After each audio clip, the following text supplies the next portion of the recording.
me. I say this justly. I went from musty to musky, and y'all can't mush me. I warn y'all hornballs, I hush puppies. The swans in the pond called my duck ugly, but now they hug me because it's lovely. They love the aroma of the world. Got the shakers and the skaters and the players and the girls. Keep the fakers and the flakers and the haters in the twirl. You want the flavor, hey, I got ya. You want the realness? Well, I got ya. I know you're sick of them niggas bickering, watch ya. Either they pimps or they max or they monsters. You want the real shit? Well, I got ya. You see my niggas here, you know we proper, you know we do it right, right, right, right, right, right, right, right. You know we.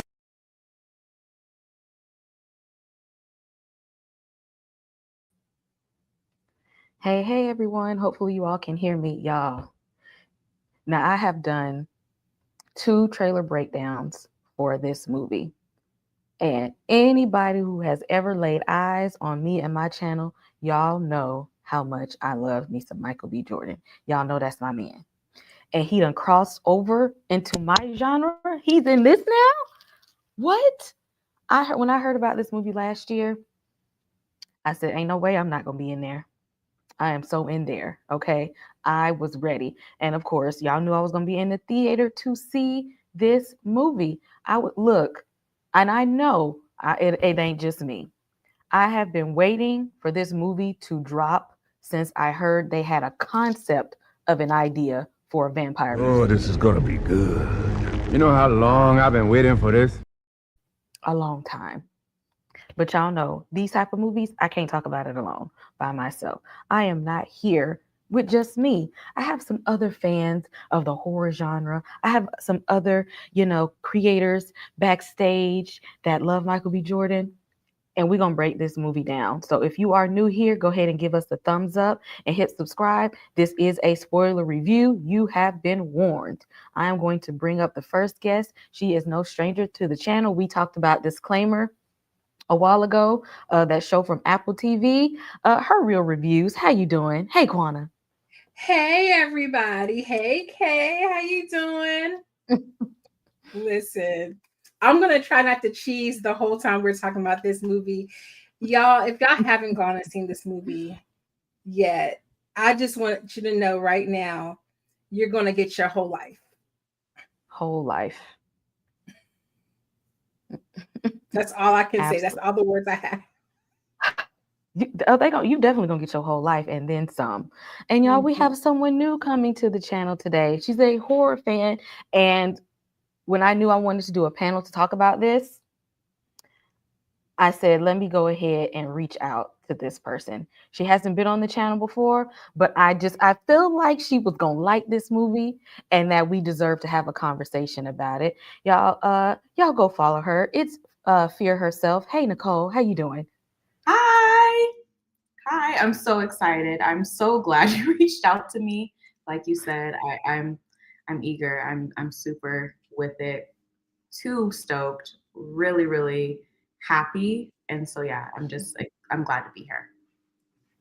And y'all, we're gonna get into it again. This is a spoiler review, okay? So just if you haven't seen it yet, first of all, if you ain't seen it yet, instead of sitting here, you need to go watch this movie. Go watch it. I'm going to go see it again, as a matter of fact, okay? One time was not enough for me. This requires you to go and look, and y'all know how I feel about doing things the ski mask way sometimes, but don't do it with this one. Go to the theater and see this movie.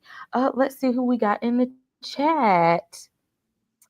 Our life in horror. How y'all doing? Exactly. Hit the like button. Let's see who else we got. Hi, Kia. We all in here. Okay. Y'all go follow the Black Kakashi, my anime people. Yeah, Marvel should be punching the air right now because you know what?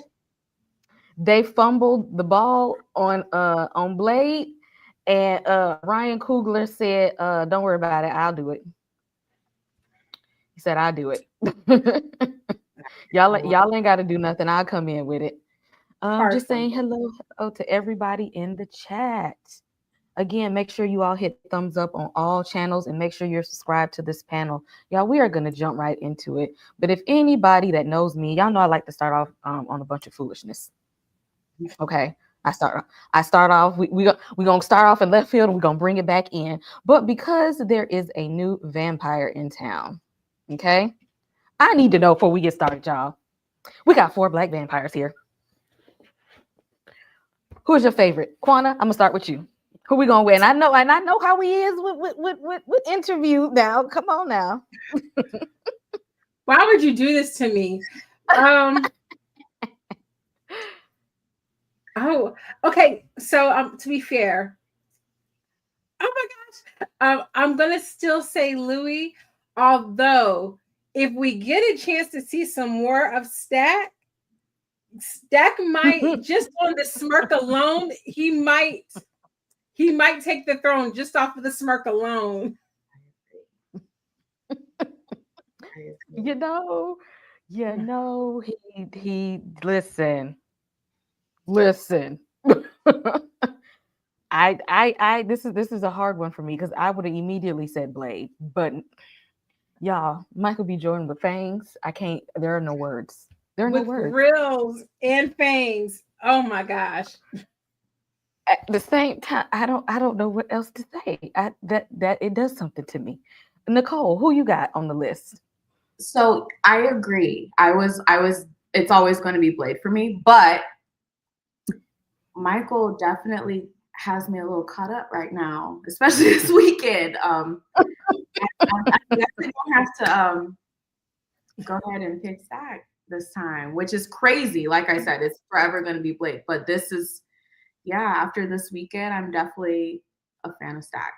That's where I'm at right now. Sorry, I just jumped ship for sure, but yeah, that's where I'm at. If you're here in the chat right now, I want y'all to drop down in the chat. After watching Sinners, we now have 4 black male vampires. Okay, put in the chat who is your favorite.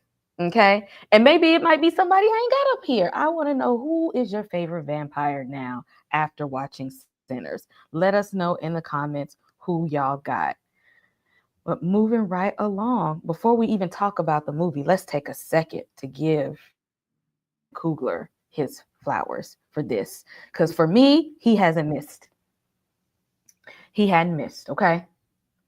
This man had a promising career in football and decided to pick up a pen, and here's history right here. And I'm so glad that he did, because I've loved everything that he's put together. And I love that he works with Michael B. Jordan. I even love him even more for that. Nicole, out of these projects, what is your favorite with Ryan Coogler, and how do you feel about him as a director and writer? Okay. Sorry. So I'm going to start with him being a director and a writer. Phenomenal. That's definitely going to be my one word. He is amazing when it comes to not only creating the story, but creating the vision for it as well for audiences or people who are not even within the industry. It's amazing. From Fruitville to Creed, Black Panther, Sinners, he hits it out of the bar. I mean, out of the park. There's just nothing. He creates such an emotional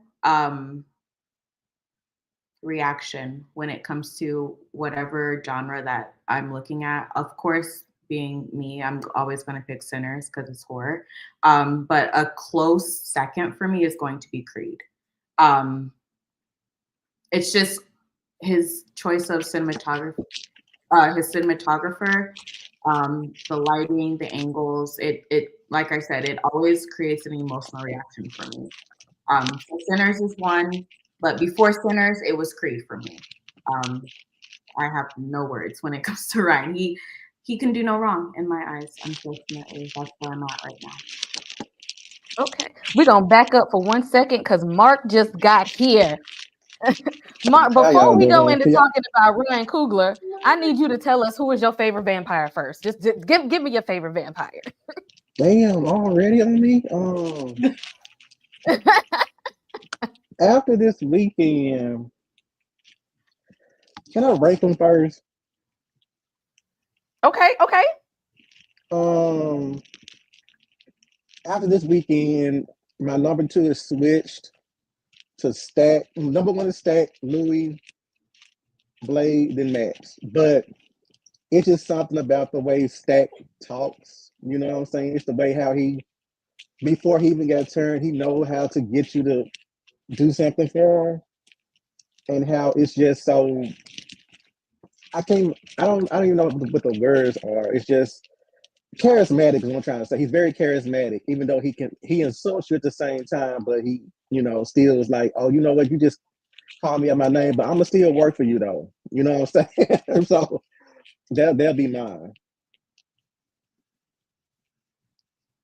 Got it, got it. And while we have you here, Mark, tell us about how you feel about Ryan Coogler and his role as a director and writer, and which one of these projects are your favorite? Um, I'm gonna be honest with y'all. I didn't see Fruitvale Station until after I saw Black Panther, because Black Panther is what brought me to Ryan Coogler's, or how they say, his catalog. And I'm gonna have to go with Sinners, because this is his first movie that he has not done that is based on previous IP or a true story. And it goes to show you how good he is without like another thing attached to it. Like, the Fruitvale Station had the story, the true story to it. So everybody was attracted to the movie for that. Black Panther is like, Marvel, Marvel Cinematic Universe.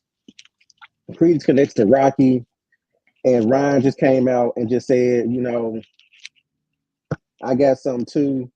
And I know a lot of people are saying they don't want a franchise from this though, but if it does become a franchise, I mean, it is what it is. I mean, because he was able to do something with an original I movie. won't be mad. I want him to have a franchise. I do too, and I was discussing this with a friend. I was discussing with a friend of the day, this morning actually, saying that it don't have to be like a Sinners too. It could be something on the lines of set in the world of Sinners, because that he introduced so much lore that can be explored, whether it's in a sequel, a spiritual sequel, a spin-off movie, a spin-off television show, novels, comic books, anything like that. It's IP ready. But the thing of the matter is that he created this from the ground up, and this is why it's my favorite, because that's all his. Can't nobody turn around and be like, oh, well, he did this from, he is taking an existing property and is putting a spin on it. No, that's all his.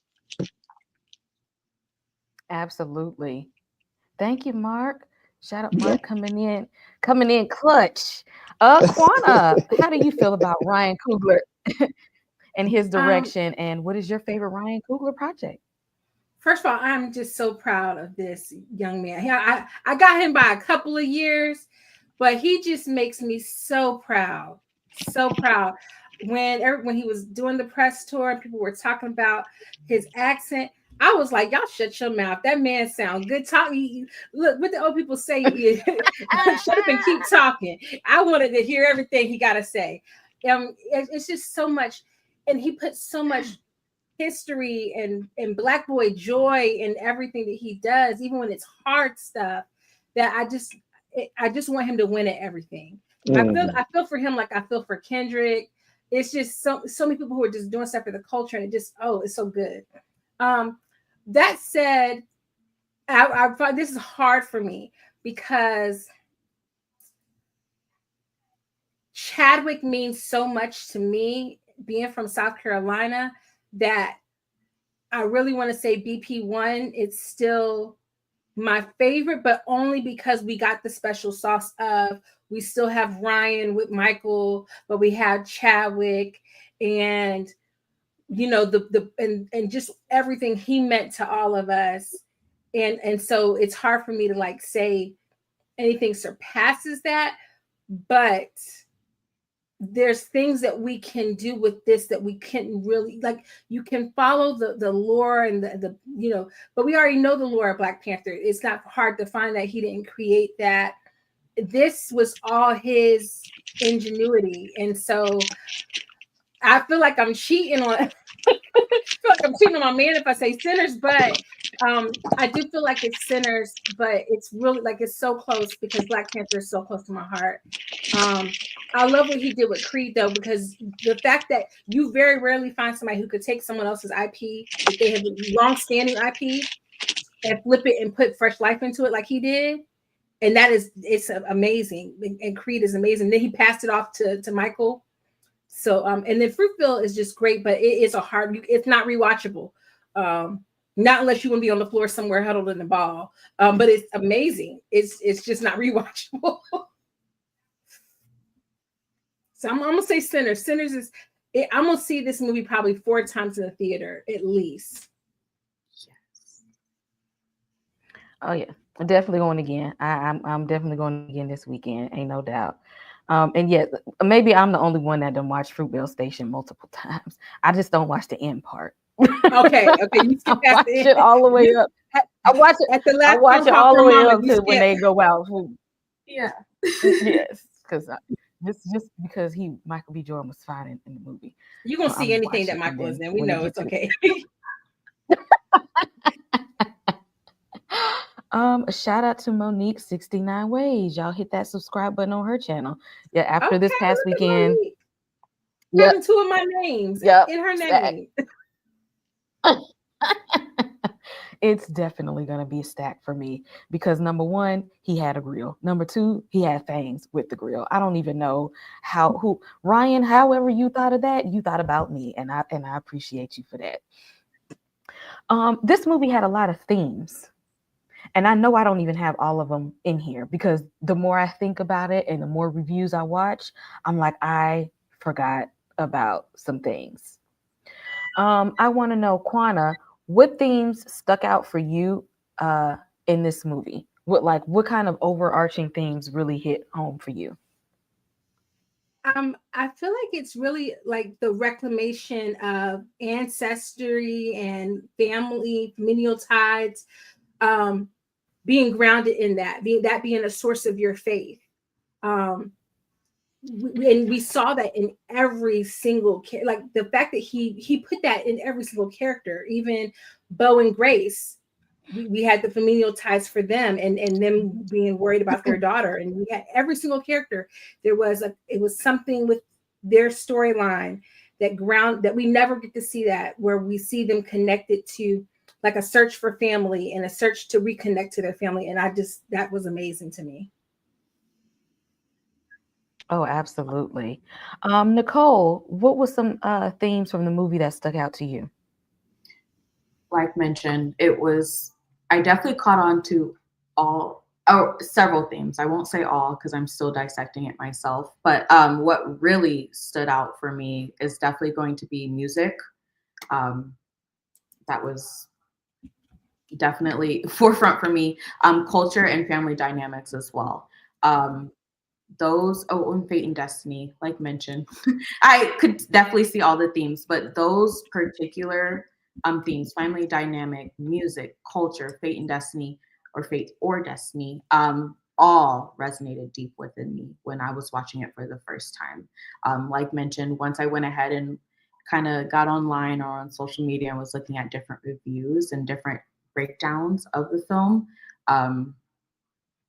it stuck out a little bit more when it came to family dynamics. That's huge. But music is going to be number 1 for me. Music and culture for sure. I don't want to I know you said it was spoiler, but I'm sure we all know about that one scene where they were able to merge and mesh all of just all of our eras, all of our, and we're gonna get to it. That listen, I was like vibrating off of my seat. I was like, here we are. This is it. This is my moment. It surpassed all of it for me. Music is going to be my forefront when it comes to the themes. Oh, definitely. Oh yeah, we definitely gonna talk about that scene in its own slide. Mark, what themes stood out for you? And in the chat, y'all comment, what themes from the movie did you walk away from, or did you catch any that I didn't put in here? Drop it in the comments. Lord, can y'all hear me? Because I'm going through okay. all of these are top tier for me. But I want to do a trifecta. I'm not trying to cheat or anything like that, but music, culture, and lore. Because I said earlier how he built this lore that has left me salivating at the mouth for more. Music, just because I'm well, I don't want to say I'm in the Delta, I'm Mississippi Delta, but in the Mississippi Delta adjacent. I'm in Memphis, Tennessee, and let's just say that the music and the culture that comes with all of that, because to me in this area, music and culture merge together. And when I tell you that when that scene happened, everybody in the theater just got quiet. It was just like everybody got sucked into it. And there was a big black attendance for an IMAX film, which I was, happy about. But I cried both times I saw that scene because I went to go see it Thursday night and I went immediately to the first showing Friday afternoon, and I cried both times. And it wasn't like, I could stop it. It was just like it just stirred something in my soul. And so out of those top three, I would say the music is the top part of it because he nailed that. He nailed that. And yeah, it just chef's kiss. That's all I can say. Mhm. I'm on mute. 100%. Yes, chef's kiss. I was like I said, we gonna get into all of that, y'all. But if we missed any themes, y'all drop it in the comments and let me know what themes stood out to you from this movie. Because let me tell you something, Ryan did his big one with this one. Like he was not playing. The more I think about it and dissect it, that's why I have to go again because I heard about some things that I missed and I can't do that. I got to go back and catch it. Y'all, the main event, the reason why I even cared about this movie at all, the twins. Okay. We got the twins here. We got Smoke and Stack, played both by the handsome and wonderful Michael B. Jordan. This man was able to play a set of twins and give them each their distinct personality to where you knew which one was which. Like you could just tell by their whole demeanor. That's acting. And for anybody who ever said Michael B. Jordan is not a good actor, he's just handsome, or he just been getting by on good looks, go watch this movie and go watch Fruitvale Station. I promise you, you'll change your opinion. Let me start with Nicole. What did you think about the twins, Smoke and Stack, and Michael B. Jordan's performance? Okay, so I was taken aback. First of all, I wasn't expecting anything else than excellence from Michael B. Jordan. I do want to put that out there. But yes, exactly. Like you said, I could tell the difference between the two. And while Stax was great, like he had that fire, that flame, I was all about Smoke. I was all about Smoke. He was very confident, very secure, very strong, he was holding it down. And I like I said, I was very confident in Michael B. Jordan, but I was a little concerned I wouldn't be able to tell the two because I knew it was one actor. So I was going in thinking, okay, I'm gonna have to kind of see, okay, well, who's wearing what color, who's wearing what outfit, and I did not need that at all. Like it was very clear, it was very defined, very this is Smoke and this is Stax, and you could just get it off of like really intricate or very small characteristics, like how Stax was laughing, how he was approaching other people in comparison to Smoke, who was not in the background, but very much like, I'm here. You see my presence, you feel me. You might not hear me, but you see me. And I definitely am. Stax was great, but I'm here for Smoke. I'll just put it. I put it. I was here for Smoke, but I was here for Stack as a vampire. Maybe it's something wrong with me, but I can relate. I can totally relate. But yeah, he blew it out of the park. I was taken aback. Like I said, I wasn't underestimating him, I don't want to put that out there. I was not underestimating Michael B. Jordan or his abilities, but yes, he did that. He did that for sure. And did. Mark, how do you feel about the twins and Michael B. Jordan's portrayal as Smoke and Stack? They like, like everybody said, he did the damn thing. I'll be honest with y'all. I initially had a hard time deciphering their names. I knew who was who. You know what I'm saying? Like I knew who like about the color scheme and everything like that. I knew who was who, but I kept switching up their names. So I would call Smoke Stack and vice versa. But by the time I got to the end of the movie, I was more of a Smoke person because when I mentioned in my review earlier today, they're the same. They're the two of the same token. Like Smoke is very like calculated. When I mean calculate, I mean he's not okay. You got Stack chaotic, and you got Smoke calm. If you know what I'm trying to say. So Smoke was the one looking at, he was seeing shit that Stack probably wouldn't pick up. And I was like, Stack might be the one who was the more brash, because look at how they bartered. Look how they would get everybody to join to do this juke joint. Smoke came at it from a respectable manner. He taught the little girl how to barter with numbers and stuff like that. He bartered with the childs and everything like that. Stack just straight up insulted your ass in some capacity. You know what I'm saying? And the fact that he could switch between those, and you still could get it still felt like it was two different characters. Like there was two Michael B. Jordan, like Michael B. Jordan, his twin, Jordan Michael. I'm not like Jordan Michael. You know what I'm trying to say. I mean, not, whatever his middle name is. I don't know what his middle name is. Jordan at that Bakari. Yeah. It's Bakari. Is it really Bakari? Okay, so Bakari, Michael Jordan, and then Michael B. Jordan. So the other one's Bakari. You know what I'm saying? Because it was just that damn good of a damn performance. And I know some people have been trying. We'll probably get to it later on because I don't know, but some people have been trying to downplay the movie when it comes to Oscar, chances and shit like that. But if he doesn't get nominated, I'm gonna be highly pissed off. And I usually don't let shit like that bother me when it comes to the Oscars because I know how they are. But if he don't get nominated for this damn movie, I'm gonna be really mad. I'm gonna be so hot because to sit there and not only play two characters, but play those two characters in the same scene and keep it, just down to the middle, just like, and keep it right. Kudos. Yeah. I mean, just like all the flowers, all the flowers, the draws, all of that thrown on the stage, like just throw everything up there. All of it.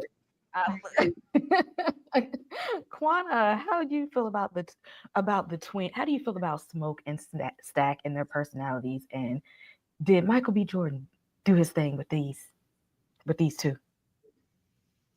Let me tell you, I didn't watch The Wire.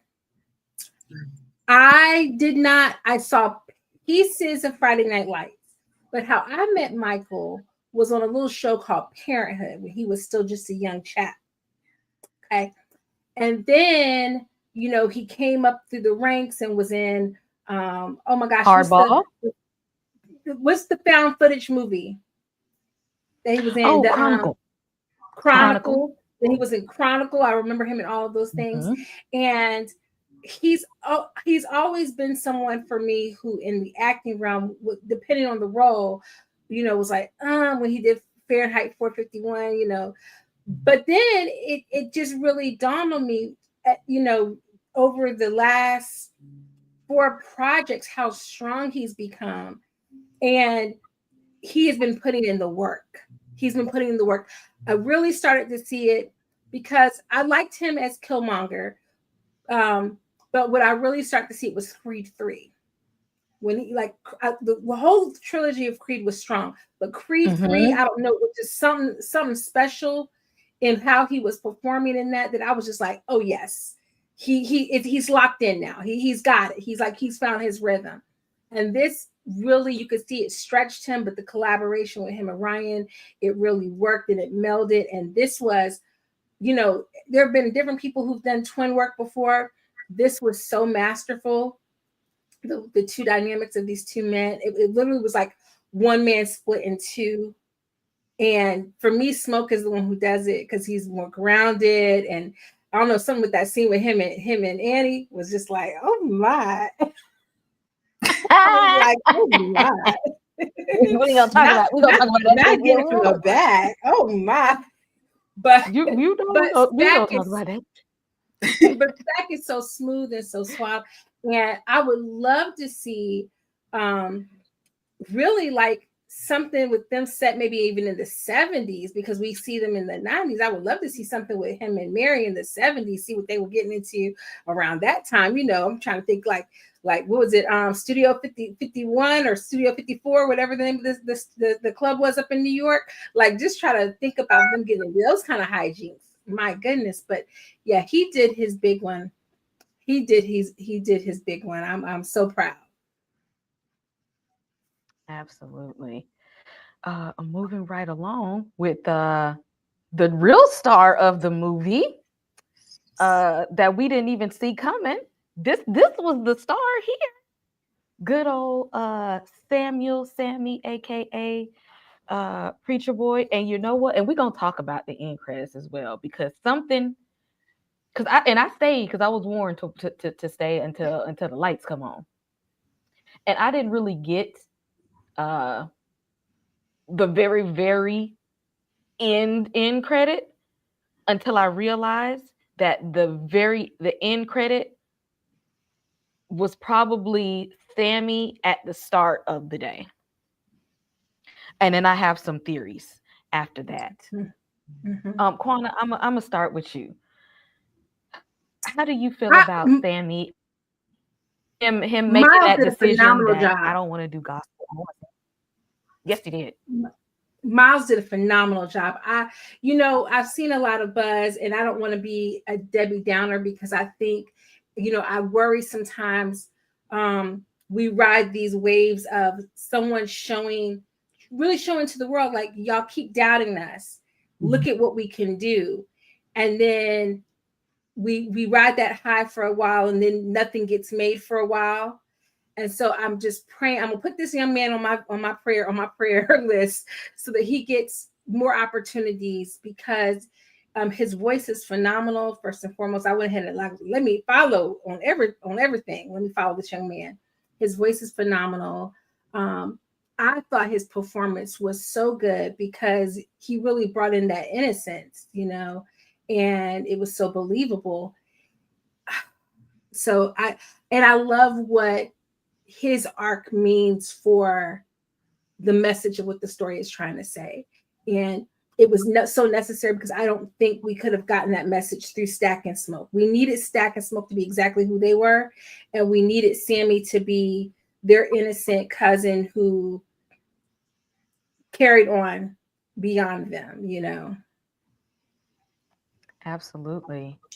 Yeah, I can't say. And he learned how to play the guitar for this. I mean, come on. Come on, my people are awesome. My people are amazing. Yeah, little tidbit, because as you know, I told you I do my research.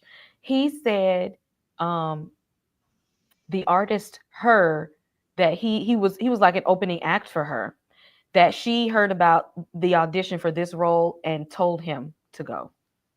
Yes, so shout out to Gabby her. Put him on.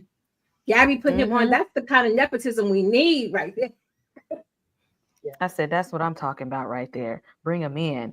Mark, how you feel about good old Sammy and saying, I want to sing my blues music? Y'all, because everybody in the comments are already there with it. When I saw the trailer for the movie, I'm thinking that this was like a 15-year-old, kid, like he's gonna be at the juke joint, because that's how they get in trouble and stuff. They would sneak out and try to be, grown and stuff like that. When he spoke, I said, I know that his damn voice. I know good and damn well that his voice. Then when he sung, I said, that's a whole ass grown ass man right there. But his face gives that innocence that was needed for that role. Um, Also, I gravitate because I identify more with Sammy because I had a cousin that was just like Stack, and my brother, who is no longer with us, was like Smoke, and they used to always hang out. When I was a freshman in high school, excuse me, I'm sorry, I was like, we were like the Smoke and Stack and Sammy, just that's how gravitated, towards him because it reminded me so much of that. I learned everything from those two people, and they're no longer with us right now. So seeing him and just constantly like seeing I'm him. I'm like I'm so him, or where I can relate to him rather when I was at his age and whatnot. But Miles came in, and by this being his first ever role, you couldn't tell that this is his first ever role. He is like where Michael B. Right. Jordan was when he was his age. Mhm. You know what I'm saying? He is a force to be reckoned with and for us to Mhm. like protect.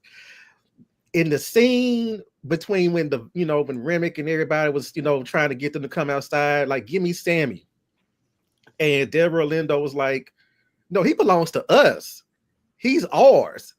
I felt it two times over because in so many ways, not only was he the future for their particular community, but he's also the future of the culture. Mhm.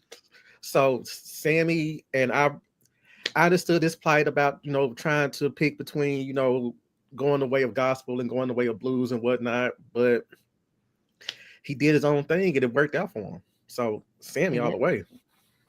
absolutely. Nicole, how you feel about Preacher Boy here? Preacher Boy, yes. He was amazing. Miles, like I did my research, but I wasn't aware this was his first actual acting debut. And so I came in thinking, of course, he's going to have an amazing voice. Yes, that's very true. But also, it was very profound how they elaborated on his voice and his technical skills and his abilities. So that also I was taken aback on. But his actual acting performance, excuse me, I was not ready. I knew this boy was talented, of course. Like you mentioned, he came from her, or he worked with her, and was on tour with her and performed and did his thing as a musical artist. But as an actor, excuse me, this it was like second nature. It was so comfortable. You couldn't pick up on any awkward moments, any pauses, any he was fleshing right in with Michael B. Jordan, all the other very, very talented and very, very skilled and experienced actors. You couldn't tell. You couldn't tell. And that alone, I was like, this boy, like you said, let me go ahead and follow him on everything. He's gonna go ahead and be amazing. There's no doubt about it. But yeah, I heard his voice before. I will say in the film, it hit a little bit deeper. And I'm not too sure if it just because of the genre of music and, obviously the backstory of the film.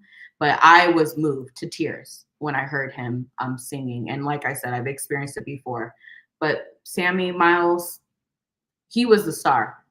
Michael, of Yes, course, you have Michael, but he was the star. He this was was, this was the star. yeah, it was Yep. film. He killed it, and I have nothing but respect for the man. Honestly, it was amazing.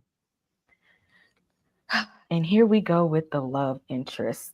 Yes. Now, I loved Woomy since Lovecraft Country. Okay, so anytime I know she's gonna be on the screen, she's gonna kill it. Period.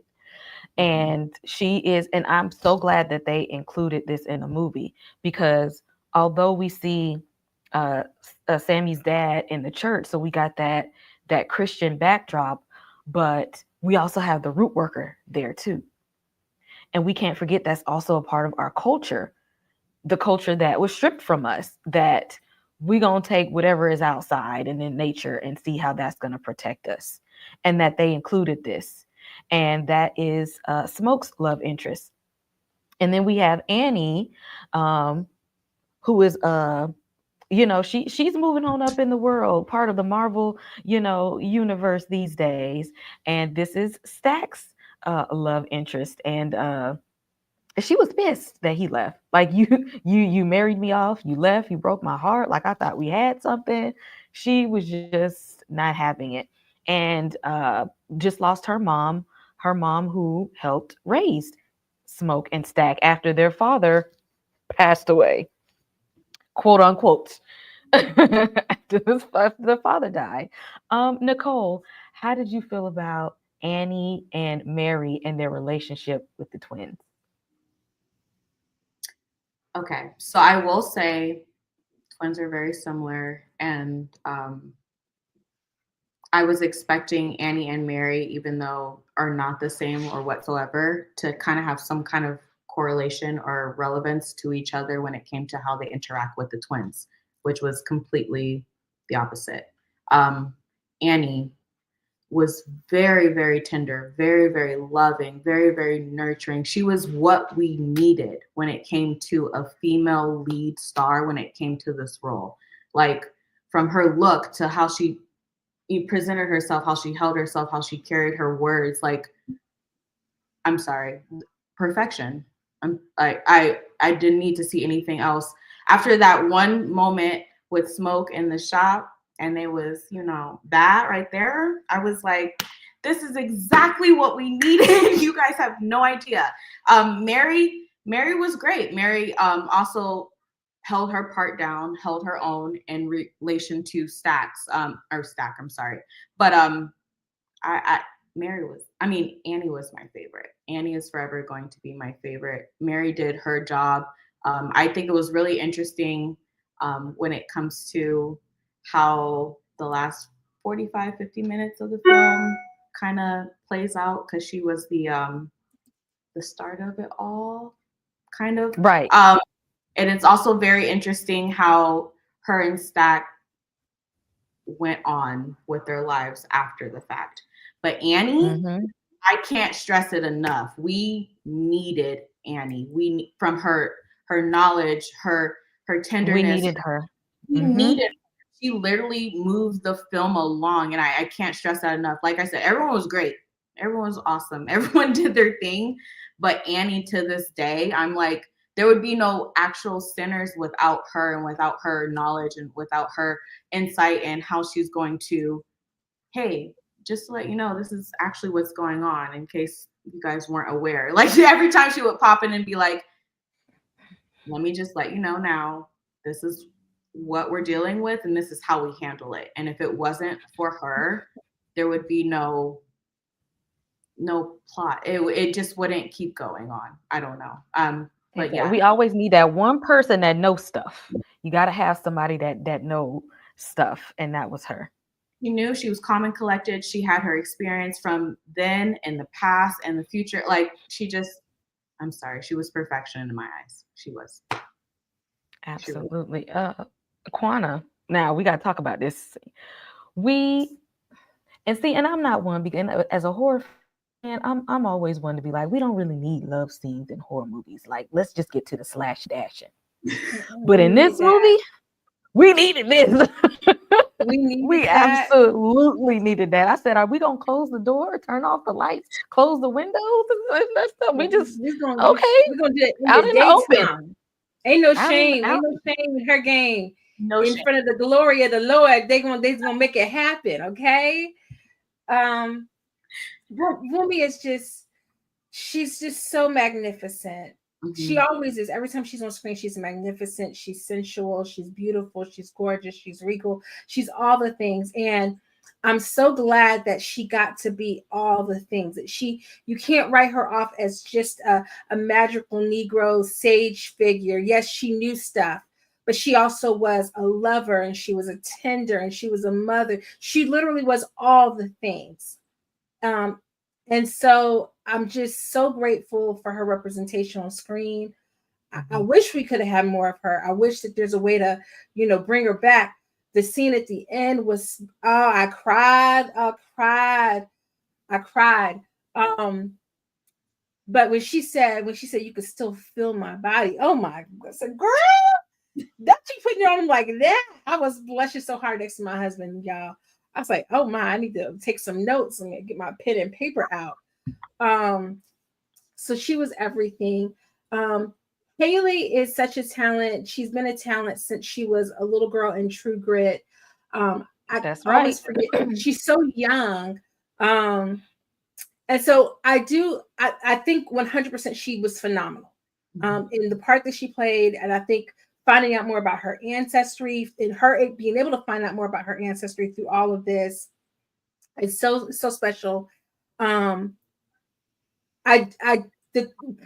do wish that she was slightly older because because just from today's point of view, that she was perfectly fine in the time period that it would have been set in. But you know, we don't really know how old everyone is, but we know that like Michael and Wumi and all of them are around the same age, and she's about 10 years younger than them. But I love what she represents in terms of someone trying to seek to claim their Black heritage because she's trapped inside this white frame, and that's what the world is going to see. And so she has to separate herself from her Black family in order to keep them safe. And yet there's this longing and this lack of acceptance. And, you know, it's so many conversations to be had, but I think oftentimes when we see somebody of mixed heritage, people will say, well, why don't you make them go accept you? And we know why. Historically, they weren't going to be accepted. They might be now, but there was historical them not being accepted. And over here they could be. And so as someone who has a lot of very fair-skinned family members, my grandmother, my husband calls her my white-skinned grandma because she's fully Black, but she could fully have passed if she had wanted to. And probably at the end of her life was about the same complexion as Haley, might have been one shade above her during her younger years. Like, it was important, I think, to see that representation on the screen. And I love the color theory. I love putting them in the same colors or similar colors to what we see the men in, so that we know who they're linked with. It was just everything, y'all. It was everything. Mm-hmm. Except for that drill scene, that took me out, child. I was like, what? I was slain. There was an audible gasp in the IMAX. What? Right. You had to throw a little cringe in there. But see, in a vampire movie, you can get away with stuff like that. He said everybody gonna be an eater in this movie. Everybody gonna be an eater in this movie. I mean, if he gonna preach the word, then go say what you got. Pop your shit, Ryan. Mark, how did you feel about Annie and Mary and their relationship with the twins, with the smokestack twins? I just gotta say that I was about to go clock back into work, but when y'all got to these beautiful women, I had to stop. I said, I'm gonna be late. I'll gladly be late for this particular conversation right here. Because Quanta, you hit it on the nail when it comes to Mary. Everything you said is what I wish I could have like put into words when I was trying to discuss that character, because I mean, no notes. I just wish that I could have said it just as eloquent. I won't say eloquent. You hit the shit on the nail. What I'm trying to say. But I'm gonna talk about Mary. That's a teacher voice that came out. I'm about to talk about it. I'm about to talk about Annie before I get on Mary right quick though. But Annie is, and like Wumi herself, like I discovered her also in Lovecraft Country. Somebody told me today that she was in Batman versus Superman. I said, where the fuck at? Because that movie made me mad. And they had to sit there and say, well, most of the scenes were cut. I said, well, that's irrelevant. But anything Wumi is in, she owns. And so when they announced that cast and they said Wumi, and I said Wumi and Michael B. Jordan could be in something together, I'm like, okay, so Ryan knows how to pull from the MCU. You know what I'm saying? Because she's also the MCU, so is Haley Steinfeld. You know what I'm saying? All of them in the MCU. But the fact that he knows that they are something that they can offer outside of that, and plus Wumi has done his house, you know, Lovecraft Country. She also has another show in the UK that's kind of supernaturally tinged and stuff like that. Amazing. And another thing I love about her character was she reminds me so much of women that I grew up with. You know, they were probably protecting me from like the hoodoo stuff, because I didn't know how much hoodoo is connected to Christianity and stuff like that a lot of people don't want to mention. Because I tell people, you do know when you put peas in your wallet or purse, something like that, to bring wealth to you throughout the year at the beginning of the year. That's a hoodoo practice. That's something I had to learn late. And I was like, a lot of people who go to church and they, demonize all of that, they don't realize that they do a lot of hoodoo stuff without any knowledge to it. And I was so glad that this was celebrated in this movie and that she was the one doing all the root work, because it wasn't like she was ashamed. Like we hit her with that question, like, with all this works, then why is our baby dead? She sat there, hit him like she said, I don't know, but I know your ass is standing here in front of me, and I know it worked then. You know what I'm saying? So, and that's just a paraphrase, but so it's only certain things that you can do, but what she knew what she was talking about, and it wasn't in like a hackneyed, don't go to that crazy woman over there in the swamp who doing all that weird stuff. It was just like, everybody knew she was, and they accepted her. And the fact that, of being a thick girl and her being of dark skin complexion and her being like the top love interest.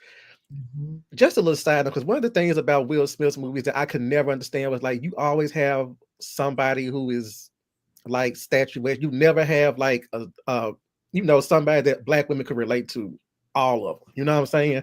And so I like how Ryan, dove into that, saw that Wumi has the talent, and he put her up there. And any scene that she was in, I just had to shut up and listen.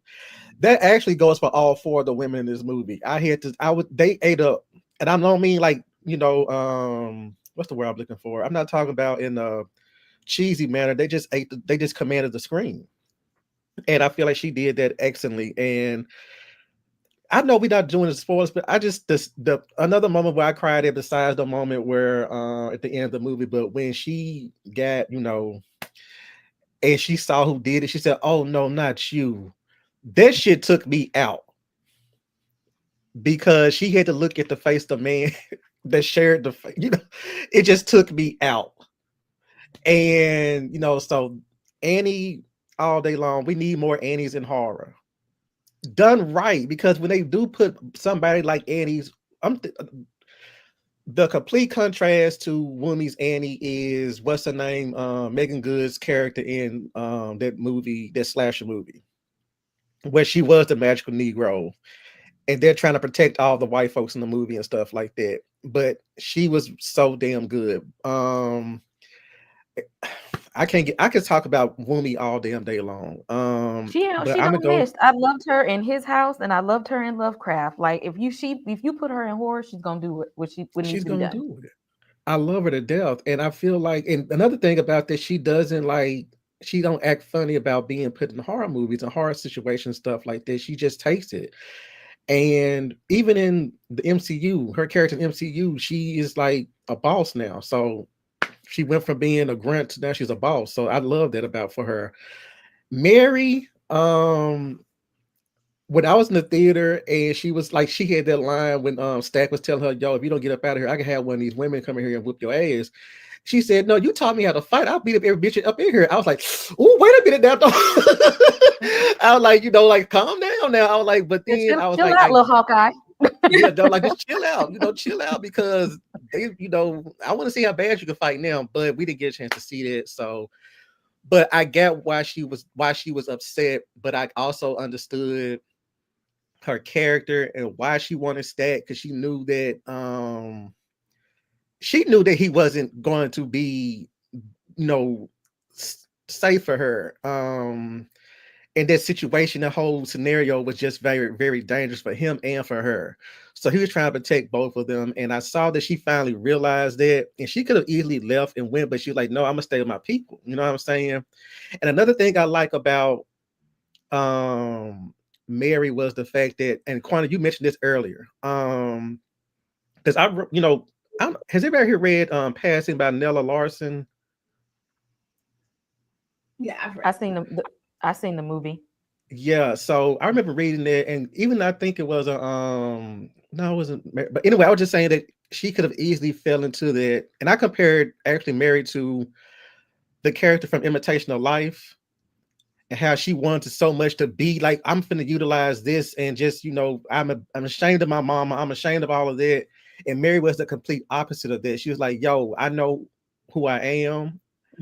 Yeah, I have this skin, but it's like a curse because I can't be with my people because it's going to bring them harm. And I don't, and I know I don't belong in the other world because, like y'all said, I remember reading a story where this woman birthed a black, she was passing, but and no, it was the son, he was passing. And he birthed this woman, and I mean he got this woman pregnant, and she, of course, she had a black baby.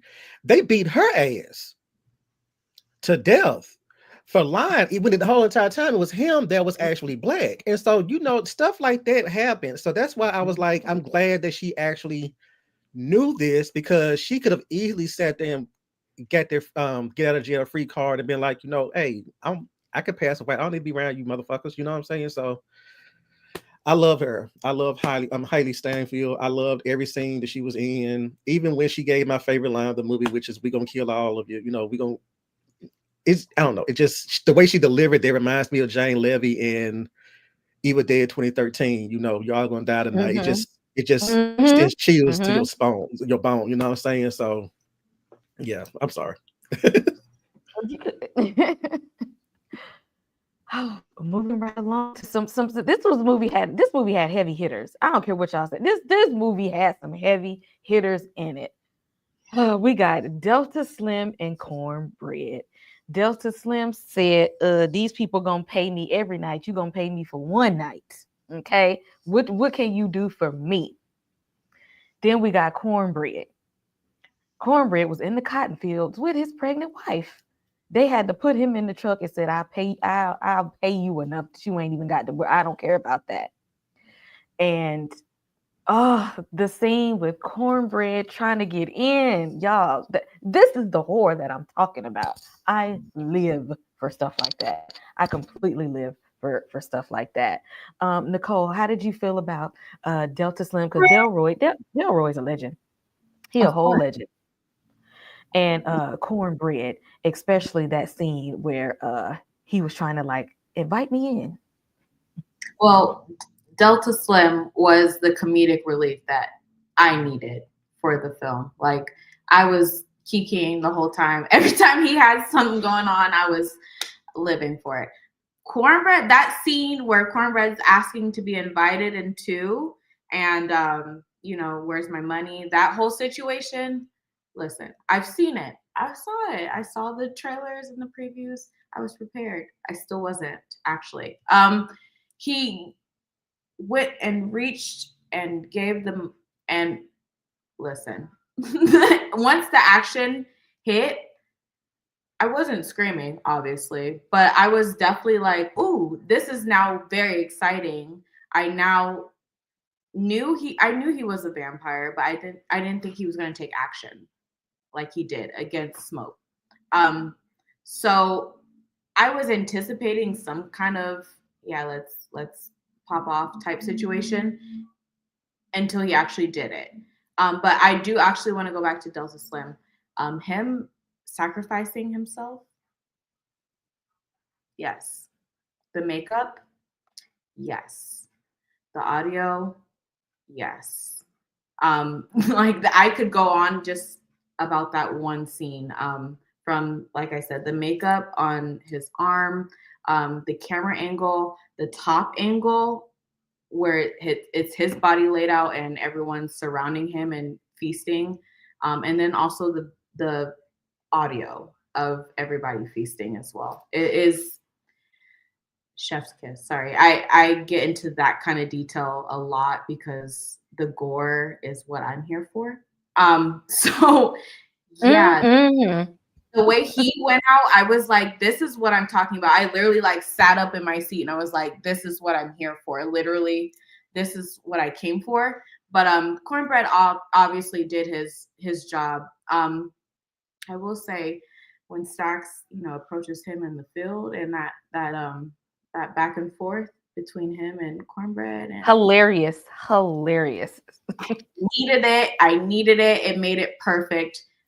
Which also then, in result, made me really like Cornbread, because at first he was like, hold on, you're not going to talk to me like that. And then he was like, okay, this is who this is. And then he was like, all right, let me just go. Like that alone made me kind of like the character a lot.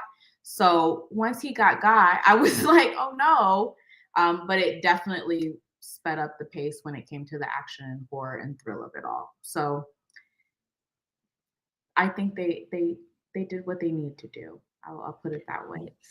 Speaking of audio, and this is why I need to go back and watch it, because I didn't catch it. They said when Delta Slim was telling the story about what happened when him and his friends had earned a lot of money for playing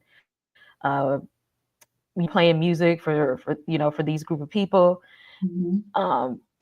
Because we didn't see like a flashback, they just let him tell the story. But whoever did the score of the movie played the sounds from there. Like you could hear the screams, you could hear the terror, you could hear the music that was playing. Like I missed that, and I have to go back and watch that. Quana, did you catch it? Oh, I caught it. So that scene, because I was like, oh, please don't show it. Please don't show it. When he was telling it, and then you could hear the crowd of people. So if you listen faintly, you could hear the crowd of people that were gathering for the lynching, like saying things like shouting out at him, string him up, and all kinds of other things, and like laughing at him. And then you could hear like the rope thrusting over the tree. It was very visceral. But I love how people like Ryan and then even like Ramel Ross with Nickel Boys are finding ways of like showing us the history without exposing us to so much of the trauma. But it was a good oral history moment. You know, my teacher part of me, my English teacher part of me, just on the fact that I teach film, but then I also teach literature, and you can really treat this film like a piece of literature. Like he thought about, I want to go back and say the fact that he was obviously, him and MBJ were coming up with the idea of this and the idea of the twins together, but he knew enough to know we needed an everyman character who could take us through the world. So he created Preacher Boy, Sammy, and then adding the elements of being able to hear the sounds of things to create that flashback moment without it being a full flashback, without it interrupting the narrative flow, so that we didn't really get any true flashbacks. We had except for the flashback that starts the circular narrative that we have from beginning to end. Like Ryan, yes, you could have been next to me in English class. It was so good. But Delta Slim and Cornbread were amazing. I said in the chat, Omar hasn't aged since 8 Mile. he still let me looks tell like a baby. Rhett is so recognizable in every role. He is. I was like, man, I said, I remember watching Shall We Dance on repeat in college all the time. Like that was one of my comfort movies. I would watch it again and again because I would watch the original Korean version and then I would watch the American version. And so his character, because his character was supposed to be getting married to Maya, I think, if I'm not mistaken, he was like sweating profusely and trying to learn how to dance or something like that.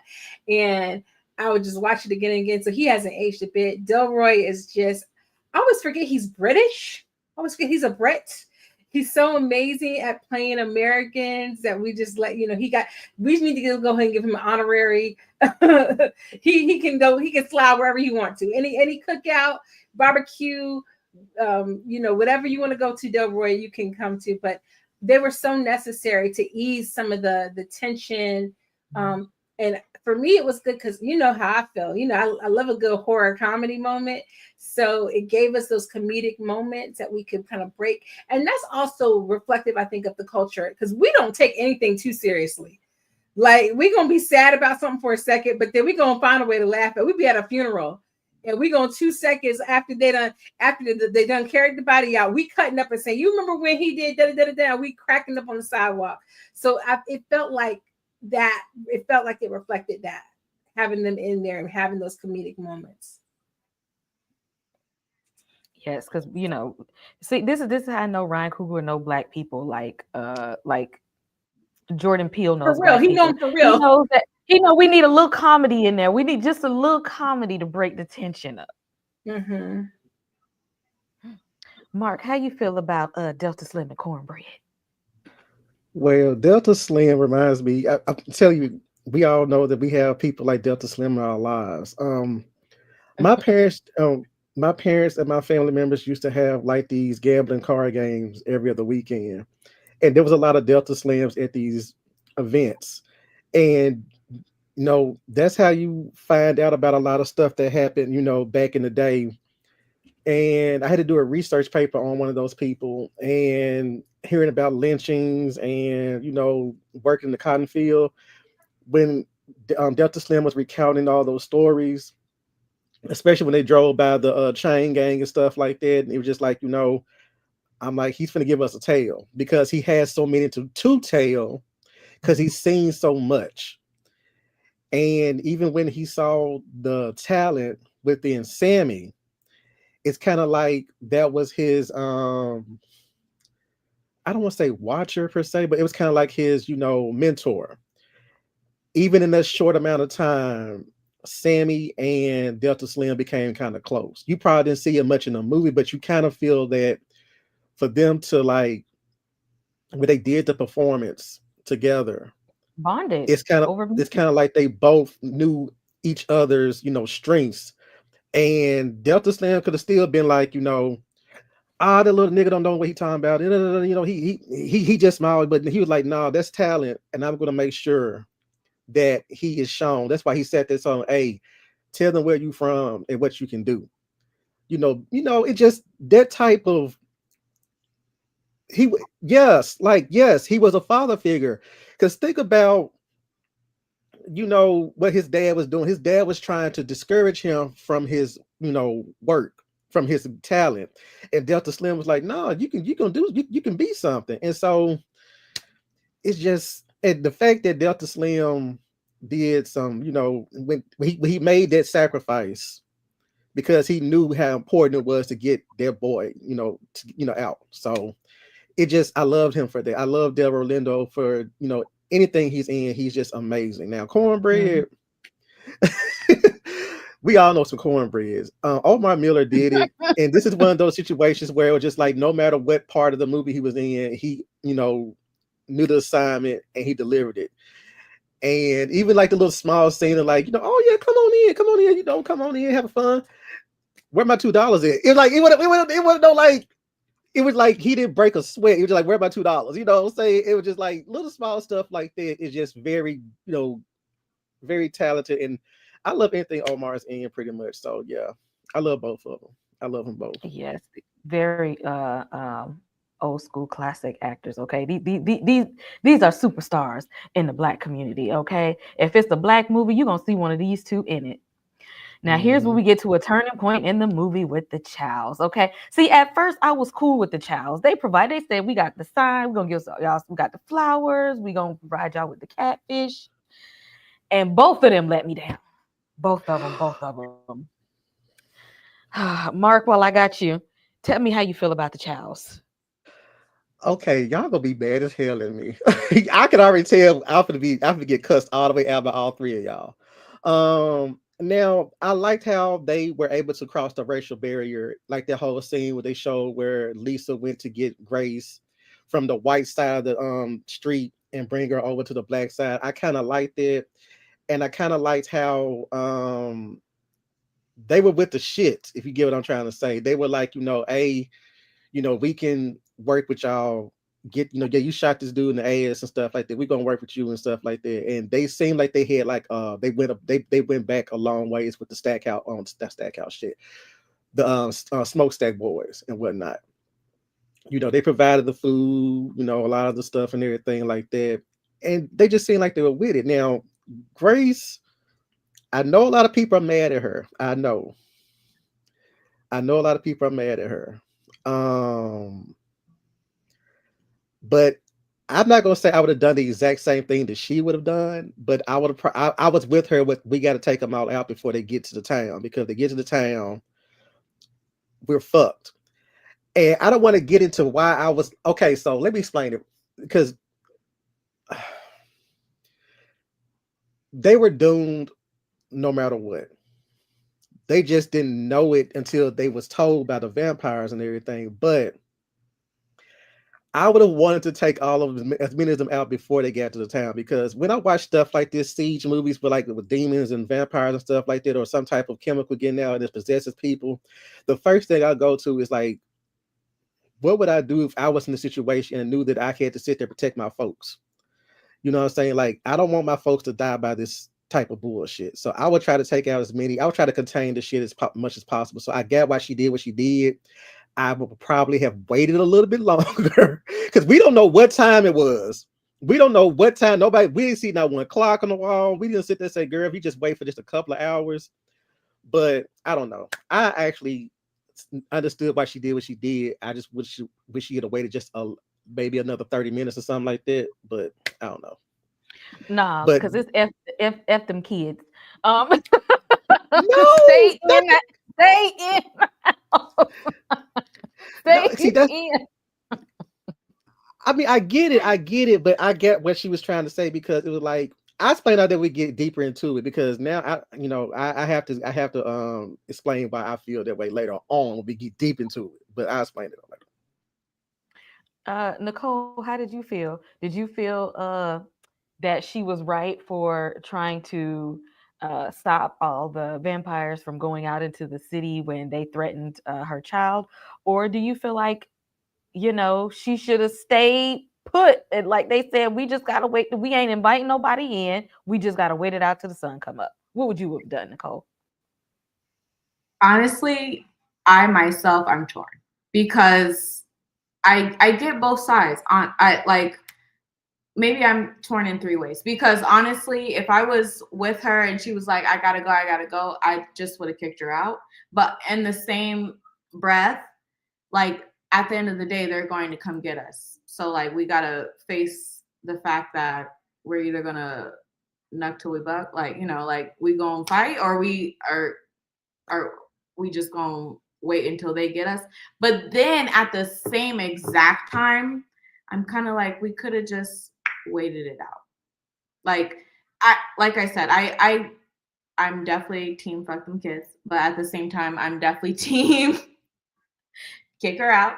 If she wants to go, she can go. And then the third time, I'm kind of like, well, why don't we just,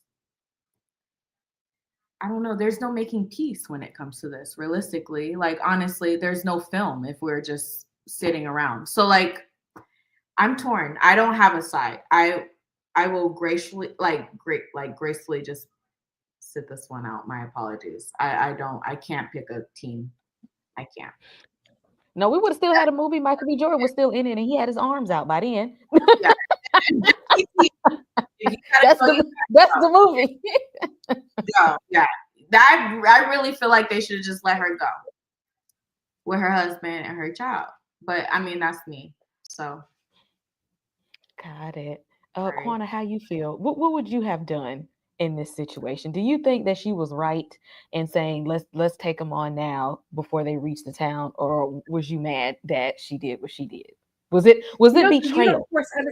You don't force other people to fight your battle for you. If you were that gung-ho about getting to your baby, then you find a way. You slather yourself with some garlic and you run your behind out there and you find a way to go get your baby. You don't force everyone else's hand. And that's where she messed up. Mm-hmm. I loved Bo, because you could, first of all, just from jump, you could just tell the dynamic, right? When Smoke first went into town and reconnected with Bo, you could tell Bo used to run with them. And when he got with Grace was probably like, you need to stop hanging out with them bad again and smoking stack. They're going to get you in trouble. We over here with this money trying to run this store and whatnot. You over here trying to be out in these streets, trying to gamble and drink with smoking stack. And you could just kind of tell, like, she tolerated them because she knew them from around the way. But Bo was really trying to be about that life. Like, we saw him, he wasn't even man in nothing. He was at the games playing. He was like, oh, I forgot I'm supposed to be watching the hand, but he was sitting there. He had them dice in his hand. He was really trying to be within the community.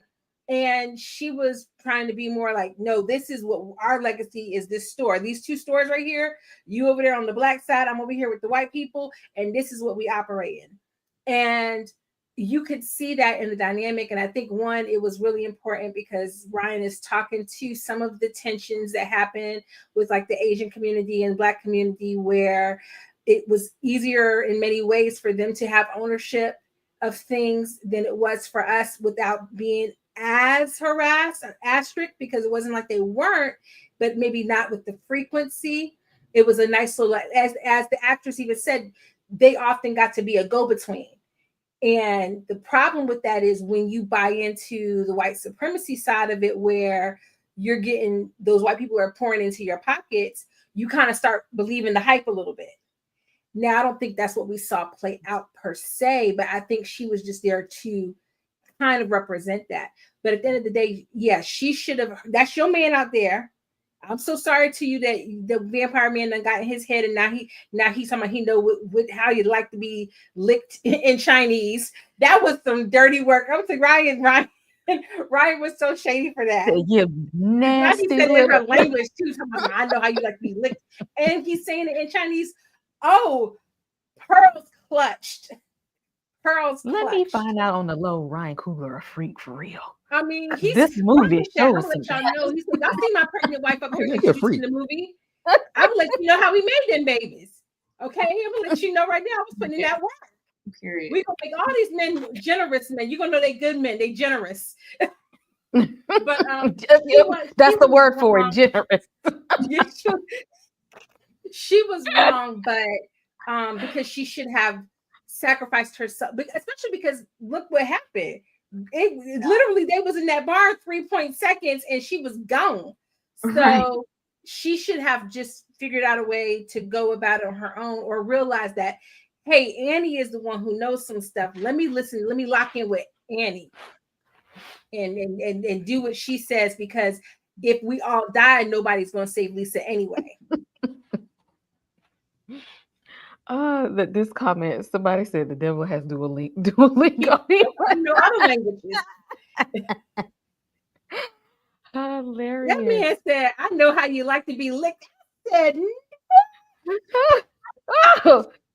oh, that's what we're doing. Okay, I was like, this y'all some. Y'all know where the button is. Okay. That's it. This Ryan, what was you? No wonder you wanted to make a vampire movie. If you want to be freaky in a horror movie, make it about vampires. Definitely. I'm like, what you trying to tell us? What you trying to say? The perfect thing to use for that. Yeah, always. Exactly. But I'm here for it. Y'all, we about to really get into it in a second, because let me tell you, I got some things to say about the music scene in this movie that was spectacular. But before I do that, I want to say shout out to the 20+ people that are here watching us live. Make sure you hit subscribe and like everybody's channel. Okay, this is a spoiler review. We really about to go into a deep dive in this scene. We got a lot more, but before we do that, I gotta take just a moment for y'all to appreciate my second husband. We're gonna be right back. I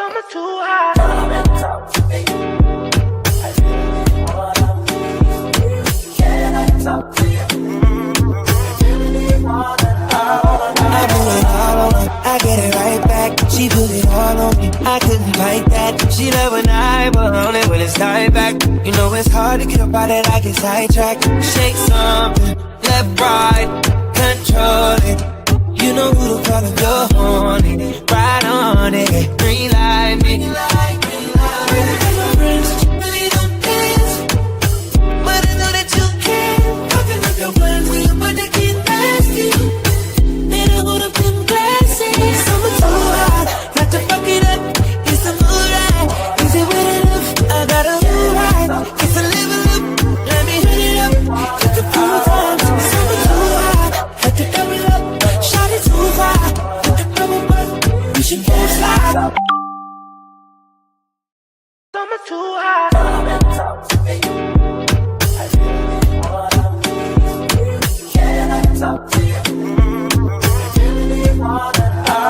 I put it all on her, I get it right back. She put it all on me, I couldn't fight that. She love when I put on it when it's time back. You know it's hard to get up out it, I get sidetracked. Shake something, left, left, right, control it. You know who to call if you're horny. Ride on it, green light me. My friends really don't dance, but I know that you can. Popping up your blunt, we about to get nasty. Better hold up them glasses. Summer too hot, not to fuck it up. It's a moonlight. Is it wet enough? I gotta move right. It's a level up. Let me hit it up. Get the pool time. Summer too hot, had to double up. Shot it too far. With the bubble butt, we should both slide. Summer too hot.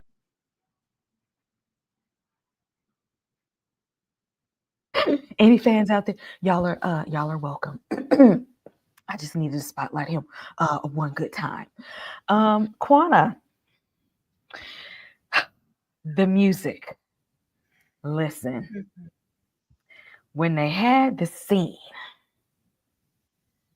to let us know, and it didn't hit me until the vampire showed up and started like talking, that Sammy is gifted, that his voice and his guitar thins the veil to transcend time and space, to where his voice and music can call not just ancestors, but descendants. And that the vampires saw that and wanted his gift because they're a hive mind. And if he has the gift, they have the gift. And what do you do with a vampire that can transcend through time and space? Quana? I don't even have words still for how absolutely beautiful that scene was, how restorative it was, how healing it was. Ryan Coogler was really performing some alchemy in that scene. He really was. He was really turning some stuff into gold, you know. But yeah, I mean, just the fact that, you know, the story is about making a deal with the devil to have the gift. Sammy already possessed the gift. And I love that. I love that.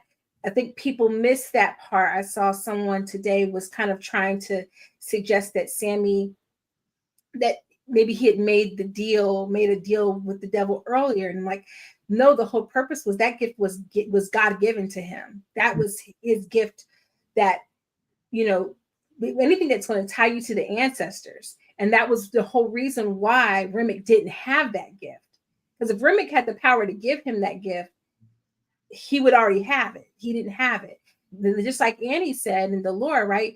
They're trapped in their body, so they're cut off from their ancestry. So the idea that we're not cut off from our ancestors, and it was Ryan's way of reminding us that we can tap into our heritage and the gifts that came before. It was absolutely amazing, breathtaking. This young man has, and then you can hear it in his voice. Thank you to her for telling him to try out for the role, but they could not have found anyone better. The only person who was missing from me from the soundtrack who has a similar tone, in my opinion, is a singer by the name of Kirby. If you've never heard of her, she's out of Memphis, if I'm not mistaken. And they both have voices that transcend time. They have voices that would suggest that they are older than their years. They're in their voices. You can hear the ancestors. You can hear Mahalia Jackson. You could just hear voices from other times in their voices. And so you needed someone with that particular voice, with that particular gift. I don't think if it was just someone who was just like a cute little R&B singer, it would not have given what we got with this. And I saw someone say Ludwig is one of those people, I think, because he is a curator of these sounds and these songs. He's not trying to own them, but he's simply just curating them, that he pays such attention to it, even with using the Irish folk songs in there. It was just so good. It was so good. Completely. Nicole, how did you feel about the music scene? Everything Yes, everything. But for me, at least, being a professional dancer for over 20 years, um, the music really resonated with me because simply I was able to go ahead and tie in. I did African dance before, I did hip hop dance, and here I am in 2025 just bopping around. But it definitely ties into every aspect of what you're taught to learn and appreciate and grow with, especially from my upbringing. So I was able to appreciate it on a whole different level, and to see it in one scene was, like I said, I got very emotionally, like I was like not bawling, but I was definitely moved to a different level. Um, and then even just seeing in that whole scene where the roof is burning, because we that, at least me growing up, we partied until the roof was on fire, like My best friend pointed that out watching the movie. He's like, are they trying to say like the roof is on fire? And I'm like, I think so. Like metaphorically, yeah. we not stopping, like like that whole connection, that whole time, like, so that we had that. And then, like she said, we had the gig when it came to the Irish dancing, to kind of transfer, go ahead and not trap, but like, yeah, kind of like invite them in as to, hey, this is what we're trying to do. Obviously that's what you're doing. This is what we're doing. Let's mix. And that's not the way it should ever. That's not the way it goes. So, seeing that visually on screen was, like I said, I keep saying emotional, but I was like, in tears. Unfortunately, like that, it definitely brought out a very emotional reaction for me. So we have not only the mix of, all types of different eras when it comes to not only music but dance, because they also had like ballerinas, they had tribal African dancing, they had the Chinese, the different Asian cultures within dance. They had so much, not just music, but dance.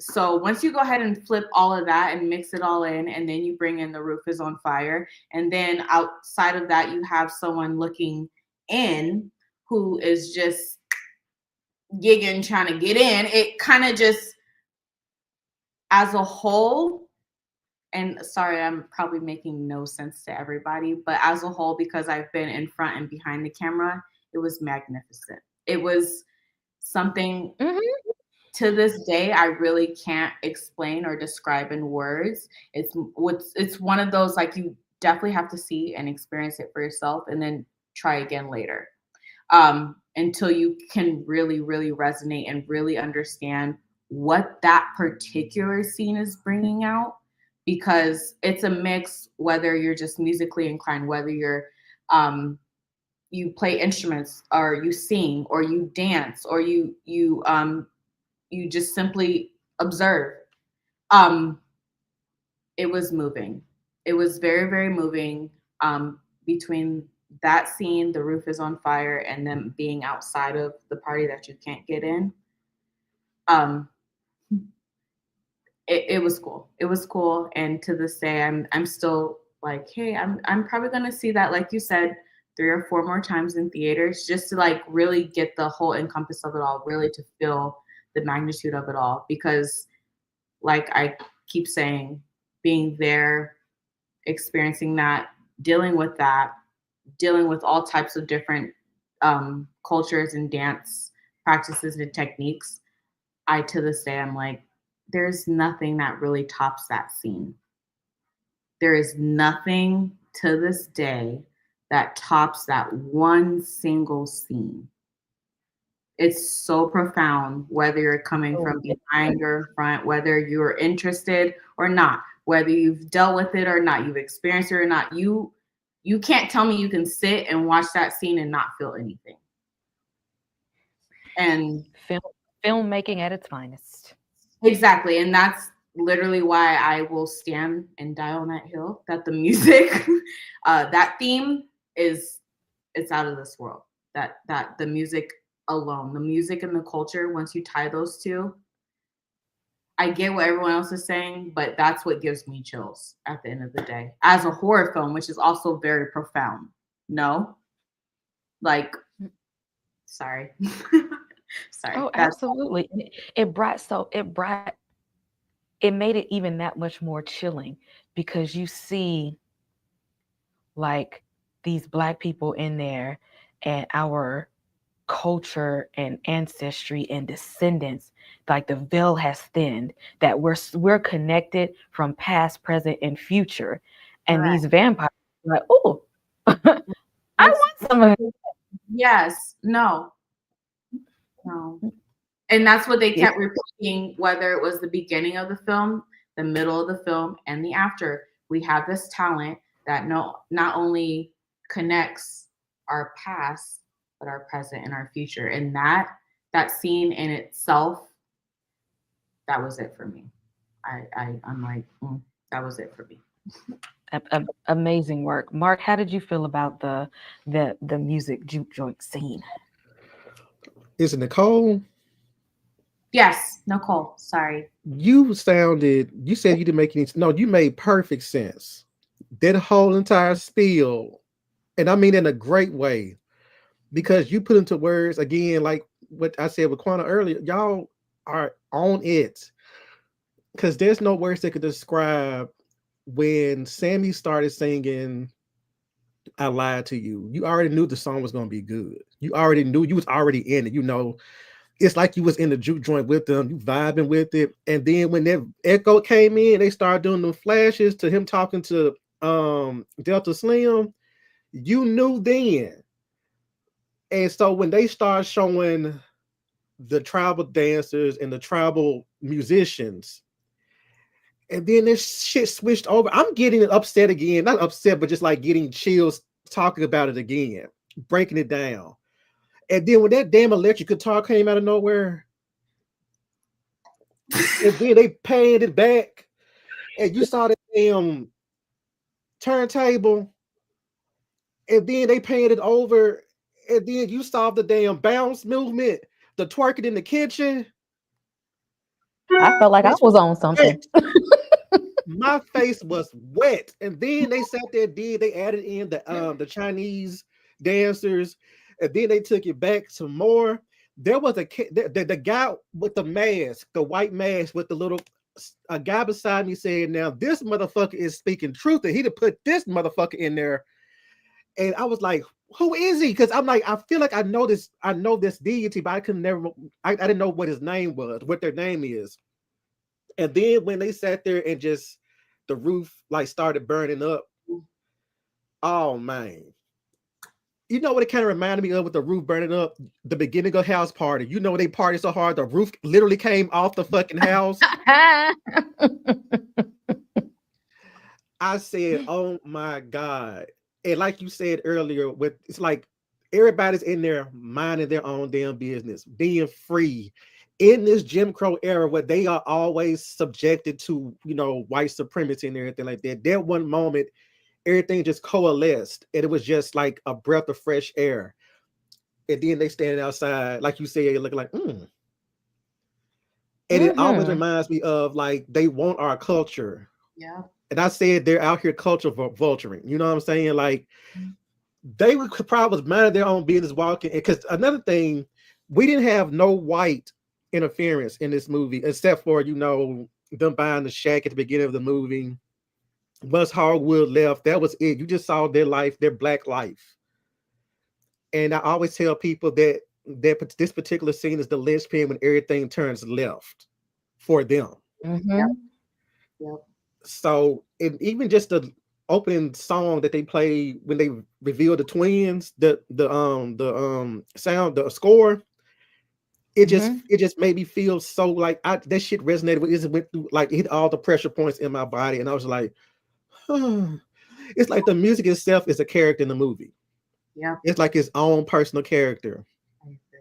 And yeah, I mean, that scene needs to be studied. It needs to have a whole class, you know, maybe not a class particular to the scene, but it needs to be somebody's lesson.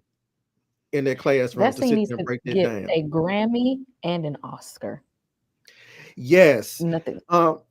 And did you guys hear that there is a musician here in Memphis who met with Ryan Coogler and Ludwig, and they sat there and he toured them around the Delta, and they actually sat and did some. I think they did one song here in Memphis. They produced it, and it shows. It really shows, and I just can't. It just. I'm getting. Let me calm down because I'm getting chills thinking about it all over again. But it's just the music. Immediately went to Apple Music and downloaded both the soundtrack and the score. And I had to have both of them. So yeah, the music. They can't keep giving Ludwig all the awards because he's gonna be taking everything. Every time because I think he just got one for daggone what's the Bond movie? The last Bond movie? No, not Bond. Oppenheimer. I'm looking on my shelf. Oh, I think he got one for Oppenheimer, didn't he? Probably did. I wouldn't put it past. I mean, that man just keep racking up awards.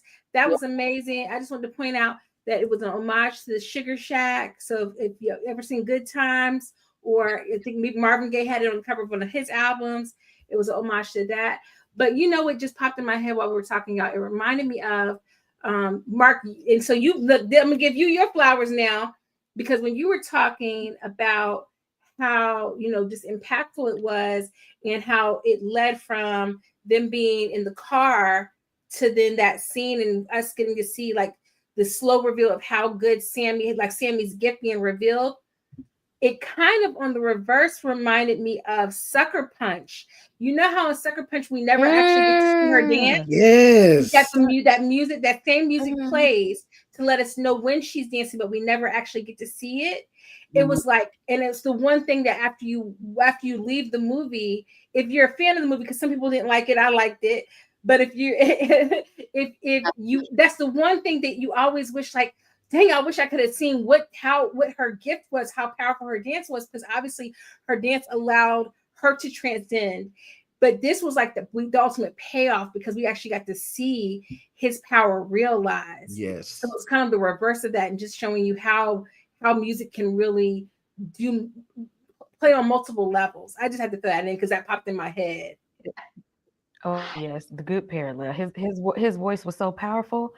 It enters the demons. The vampires heard it. That gift went through time and space for real. That they had to pull up on the outside, and then they had to do a little shuck and jive to see if they was gonna get in. I was just like, oh, y'all performing now.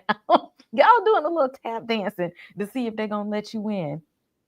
I loved the scene where Remick was introduced, because up until that point, you wouldn't even known this was a horror movie. Correct. I went to see it with one of my friends, and apparently he hadn't seen any trailers or anything, because once this scene with Remick came in, and he was like, "Is this a vampire movie?" I was like, "What?" I thought you knew this whole. But the thing is, he was enjoying the movie and didn't even know it was a horror movie before that. Like, this movie was a whole movie before the genre flipped. And when Remick knocked on them people's door, and I knew it was gonna be over for them when the Native Americans showed up. And they ain't even fight with them. They turn over there and said, "Oh, it's the hood over there. You know what? All right then. We out of here. Y'all on your own with this one." Y'all, I said, you see, y'all, they let racism get their asses turn real quick and fast. And the turn for these vampires was quick, because I knew all hell was gonna break loose when I realized all it took was a bite and about a good 5 minutes for them to turn. I said, everybody gonna die. Mm-hmm. Everybody. Quana. Listen, that I said, okay, let's see what kind of vampire lore you got going on, Ryan. Oh, that's what we do. I was like sitting there, I was like, oh, they ain't got no downtime. They don't got to go underground and come back up Right. like in Buffy. They don't got to do it. They don't got to wait at all. Oh yeah, he about to tear everybody up. I appreciate though. I wish he would have just went ahead and killed him. I wish he hadn't turned him. But I appreciate that he saw that hood and he said, "Oh, I'm about to have my next meal right now." I appreciate that. I felt like he was looking out for 2 seconds. For real. And he knew that they would be a good cover. He knew Mm-hmm. that they would be a good house to cover him. And they played on because Remick played on the fact that these white people were racist because they were related to the guy who sold the juke joint. And he knew that. Yeah, He knew that. it's a good allegory. You talked about it earlier about how this whole film is also an allegory for the development of race and race relations in America, and how, you know, at one point you had, you know, it's kind of starts with Smoke and Stack talking about the Italian and Irish mob, but they ended up having go after each other, which everybody is speculating was like the Valentine's Day massacre in Chicago. But how both of those groups were at one point not considered white because white's not a real construct. But by the British descendants, they weren't considered white until it was necessary for them to be white so that the numbers could be on their side. And so kind of with Remnick, right? With Remick, it was like he sees these people who are Southern white and he's like, oh, they'll accept me because I'm a white man juxtaposed to these Native Americans who are chasing me out here. They're going to see them and they're going to try to cover for me. And now I can tear into them. So he, you know, it's like the evolution of that kind of plane. And then slowly we start to see as he pulls more people in, it's really people being pulled into trying to, into that division, into buying into like that white supremacy and that patriarchy and everything. And really, you know, buying into giving up their identity to be a part of what he has going on. Exactly. You said that perfectly. Nicole, how did you feel about the vampires in this movie? The look of them, how Ryan, the teeth that they have, the with the glowing of the eyes, even we can tell when they're hungry and they start drooling. How do you feel about his take on vampires? Okay, boom. So, first things first. Sorry. The fact that Ryan kind of tapped in on the fact that the vampires were based off of the animation of Puss in Boots.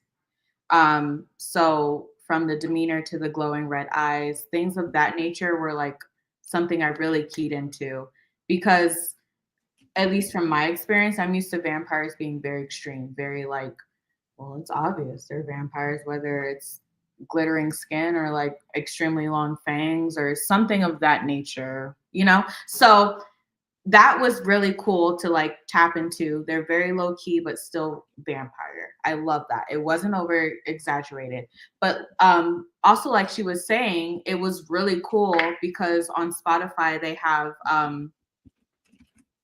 of course, like the wood carvings that are shown in the middle or in the beginning of the film, but they also have the, I guess they're kind of like newspaper clippings that actually show that, you know, they were doing bad when it came to the Italians and Irishes in Chicago, and they, you know, they had their fun. And this was based in 1933, if I'm not mistaken, early 1930s. So yeah, it kind of just built on this whole cinematic, like, here we go. This is what's going on. I would love to see also, by the way, a prequel.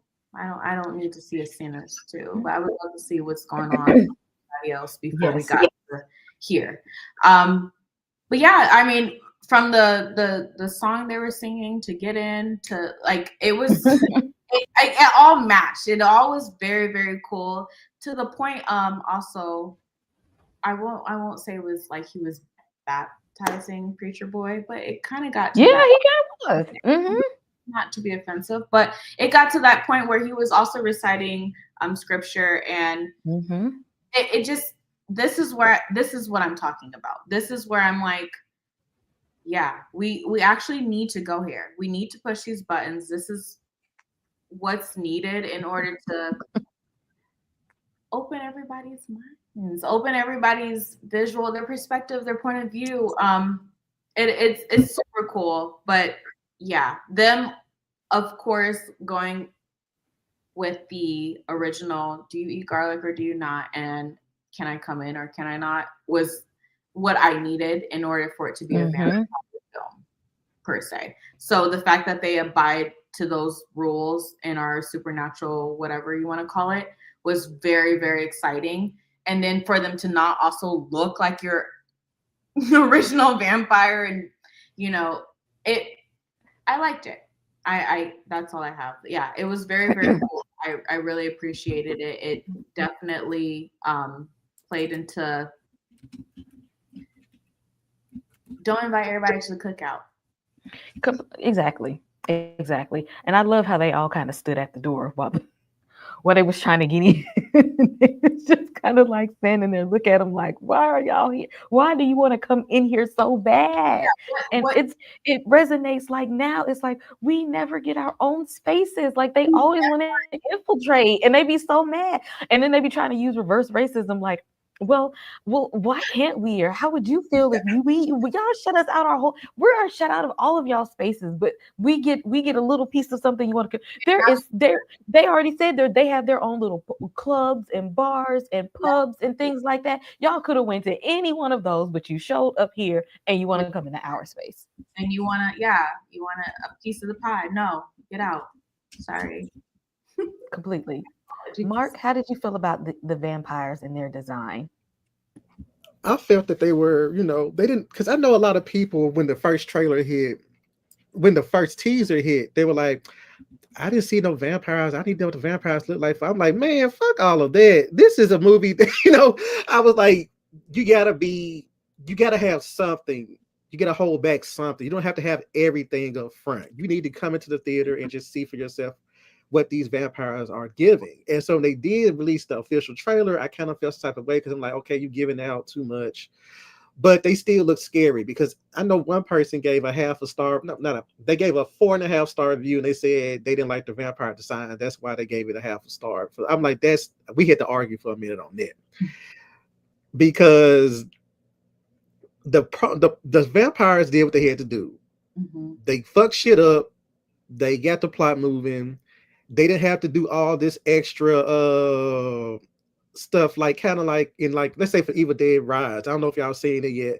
All that extra shit at the end of that movie, they didn't have to, like, the vampires came and did what they had to do, which was fuck shit up. And there was a great metaphor for so many damn things. Correct. I personally feel that the shot when we first meet Remick, it reminds me of the story of, Lucifer himself. He's a fallen angel. He literally fell into the ground burning. And that's how we, it's kind of like, it was such a great allegory to the devil and him enticing people with, like, coins and, like, I can do this for you. I can do this for you and everything. And then them showing up at the juke joint, everybody at the screen just started, like, not screen, everybody at the theater just started laughing when they did it in step, they started doing all this. Everybody like, oh, hell no. Like, no. It was just so fucking weird. Just on a regular white folks offbeat and just on a regular white people scale, it was just super weird. So they gave off weird ass vibes to begin with. But at the end of the day, like everybody said in the panel, we was minded. I say we because I'm in that juke joint too. We all four of us in the juke joint. Everybody in the chat is in the juke joint. I'm in the back. Like, why are they trying to come up in here? And they tried everything under the sun. They said we're gonna walk slow just in case y'all change our mind. No, we're not gonna change our mind at all. No, just keep on walking. As a matter of fact, if y'all can run back to the juke joint, back to the white establishments in town, do that. You know what I'm saying? Because we don't need y'all to hear. We got enough music in here going right now that everybody's vibing to. Can you imagine if they had came in? Let's just say they weren't vampires at all. Can you imagine if they came in and started playing and everybody would just fucking left? Exactly. Now the smokestack boys were already worried about their money intake. They'd have lost so much goddamn money right there. You're like, y'all invited these motherfuckers in? Like, we got to see the motherfuckers at the goddamn at the cotton field. We got to see them in town. We don't want to see any of these mofos. You know what I'm saying? And so, but the turn rate, like somebody mentioned, I don't know if it was Unico, if it's Uquan, the turn rate was super quick. Yes. And that made me get to thinking, because most of the patrons of the bar got there before, Remick and his crew showed up. And I was like, how many people walked there and probably got turned on the way? You know what I'm saying? Because if they'd have got turned on the way, they could have easily got up in there, and of course Cornbread's not gonna blink an eye, you know what I'm saying, because they're black. He could have possibly let them in, and then shit could have been left in. So, but I'm thinking that by this time, like, everybody was probably in bed already, and they had the crowd they needed. But can you imagine somebody was just like at 2 o'clock in the morning, like, I'm gonna go to the juke joint? Man, yeah, the pick, poor, Robin, clean. That was just creepy as hell in itself. You choose this song to audition. This your audition song? It was just a creepy ass song. Like, yeah, we want to sit there and listen to somebody get picked clean. Like, yeah.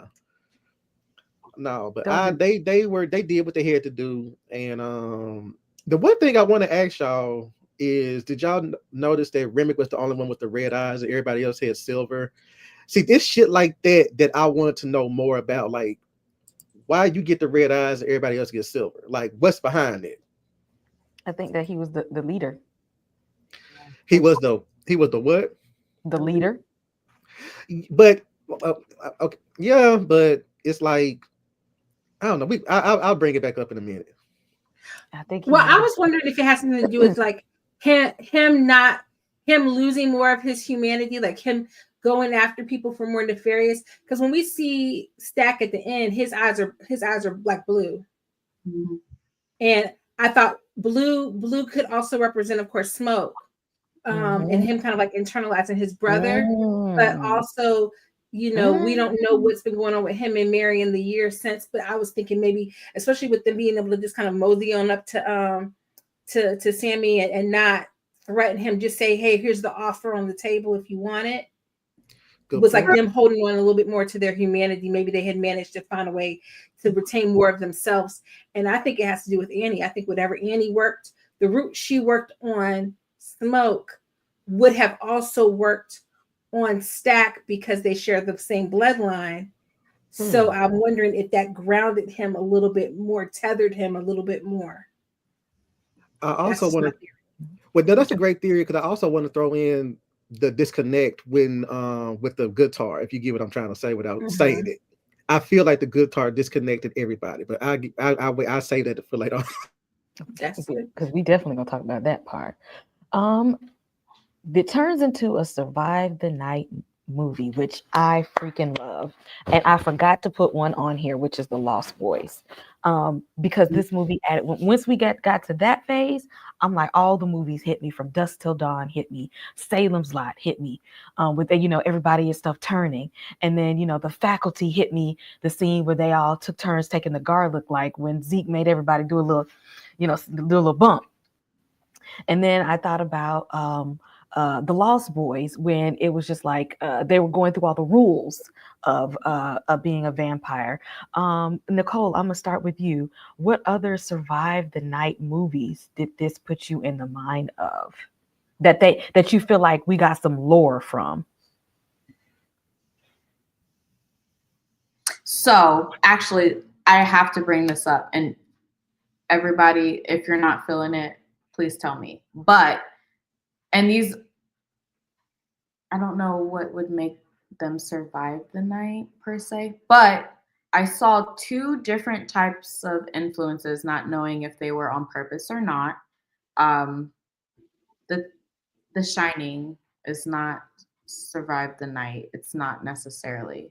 But I did see that influence when it came to Stax coming back to life after being bit.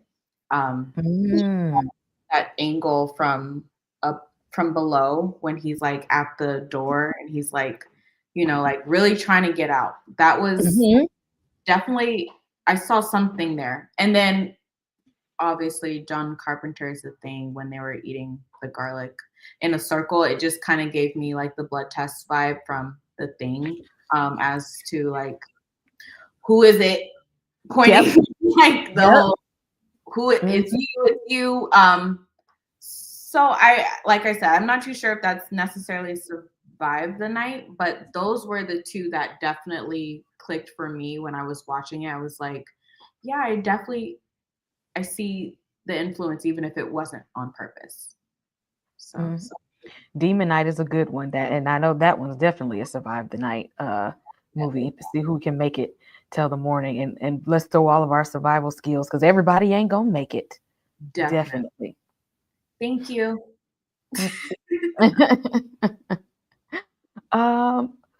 Quana, what other lore did you see during this part of the film?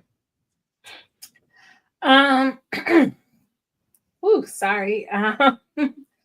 Well, I thought, first of all, this image has been going viral, right? And if you look at this image, and if we were looking at the full part of the image, I think really what is key is the three in the center, because everyone else ends up losing their life. But the three in the center get to kind of keep their humanity in some way, shape, or form. And that's really, I thought that was really important. There was kind of like a little foreshadowing moment that Ryan threw in there. And and yeah, I mean, it's the worst kind of survive the night though, because unfortunately with Grace going ahead and letting them in, they really did not get an opportunity to strategize anything else. They didn't get a chance to think about, could they have gone up to the rafters and attacked down from below to start with? Like they really didn't have a chance to really figure out, okay, how can we stall them? We know that they're really after Sammy. They done already said that, bring Sammy out. That's who they were after. And so it was really disheartening that they didn't get a chance to really use Annie's gifts. Obviously Annie saw, she read herself 3 times before this moment, and she kind of knew what was happening, which is why she tells Smoke to do what he needs to do to make sure she can go back to be with her baby. But yeah, I just think these are some of the, of course, the more obvious ones. I love that Puss in Boots was an influence for him.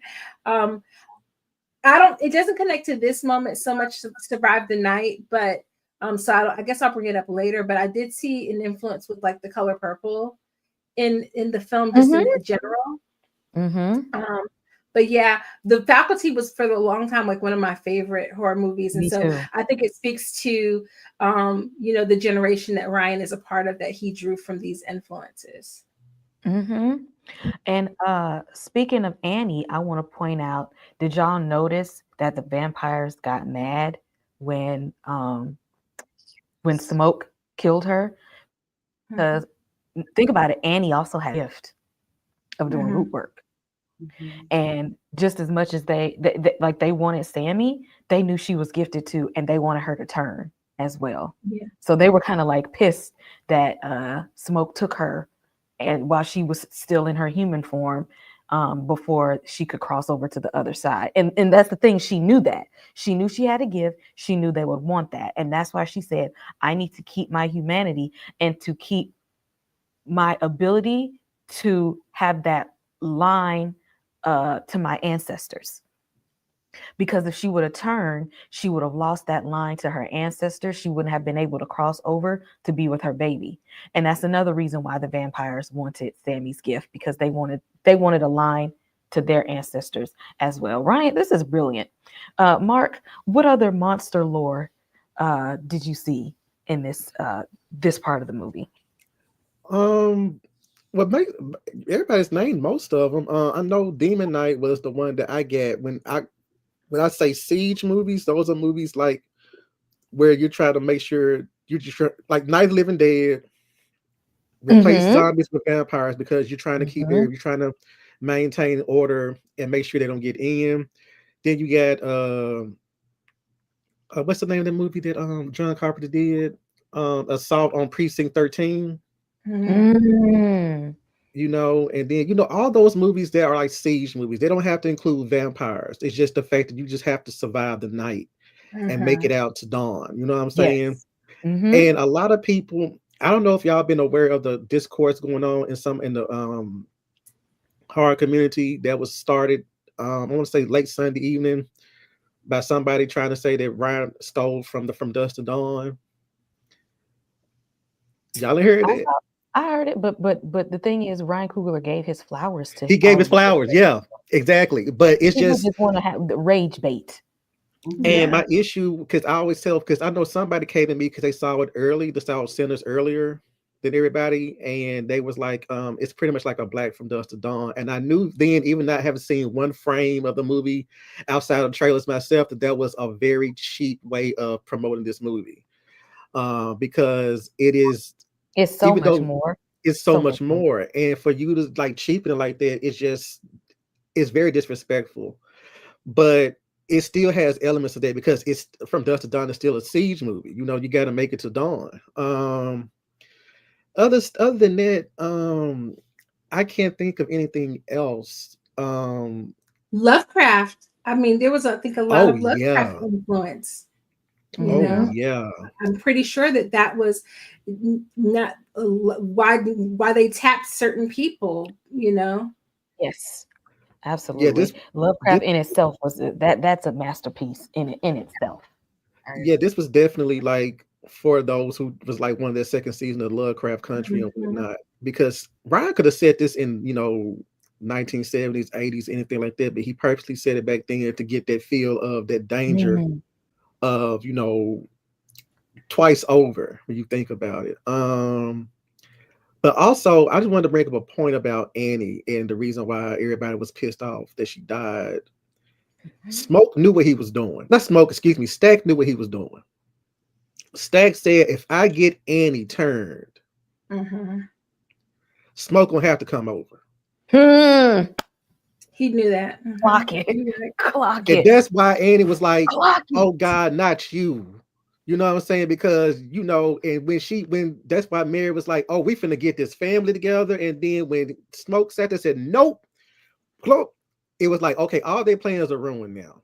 Mhm. There's no point because Stack sat there and told Smoke, I'm not doing this shit without you. Mhm. I can't function without you, and you can't function without me. So he knew because that's your other half, and that was some very fucked up mind games on Stack's part. You know what I'm Yes. saying?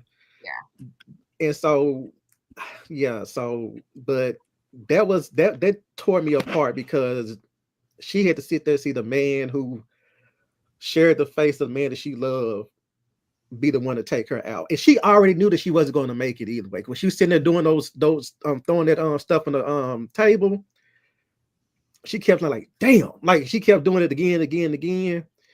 And she already knew that she wasn't going to probably make it the night, which Yeah. which also upset me. But I'm sorry. And then dawn comes.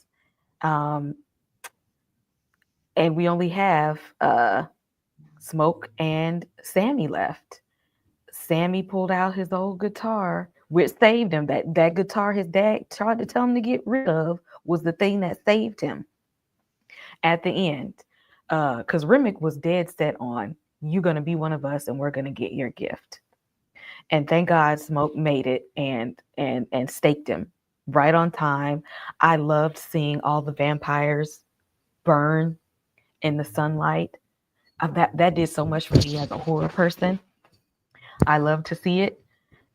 And y'all, my favorite scene in this movie, I know most of y'all love the music scene, but my favorite scene in this movie was when Smoke sat there and waited for them to come. When he told Sammy to go home, he said, "Go home. I got some business to take care of." And I was like, "What business?" And I forgot that Remick told him that the clan was coming for them. He did not forget. And he had something for their asses when they pulled up on him. And when I tell you he got every last one of them by himself, my boy came about the woods in a tank top and went to work on all of them. I'm sorry, that was my favorite scene in the movie. My favorite scene. Nicole, tell me about how did you feel about how the movie ended? I'm sorry. In the tank top is like period. Yes, it was phenomenal. I like seeing, well, actually we're just gonna go with how it ends, not post credit. scene. But how it ends is amazing. I like seeing him, you know, take off his protection and actually getting hit, and you know, it all just kind of lining up perfectly to how it's going to end. I like also, and this is rare for me because I am a horror buff, I don't like happy endings, but how Smoke ended, beautiful. I mean, I had a happy, not a happy feeling, but I had a great feeling, like, oh, I'm sad he's dead, but at least he's, you know, better off type feeling. Um, yeah, I will agree though, or I will stick with, I'm not a fan of happy endings. Sorry. I like really brutal, drawn out endings, but exactly. When it comes to how Smoke went ahead and kind of let himself go and pass, and then your boy walked in, connecting the beginning scene to the end scene was phenomenal. I don't think a lot of people, at least from where I was watching the film, didn't recognize that the fact that the opening scene was only the day prior to, like, all of that happened in one Yes. 24 hours. Like, a lot of people are like, oh, that was a couple weeks. I'm like, no, this was not even a couple of days. Like, this was literally 24 hours. It literally starts in the church and ends in the church.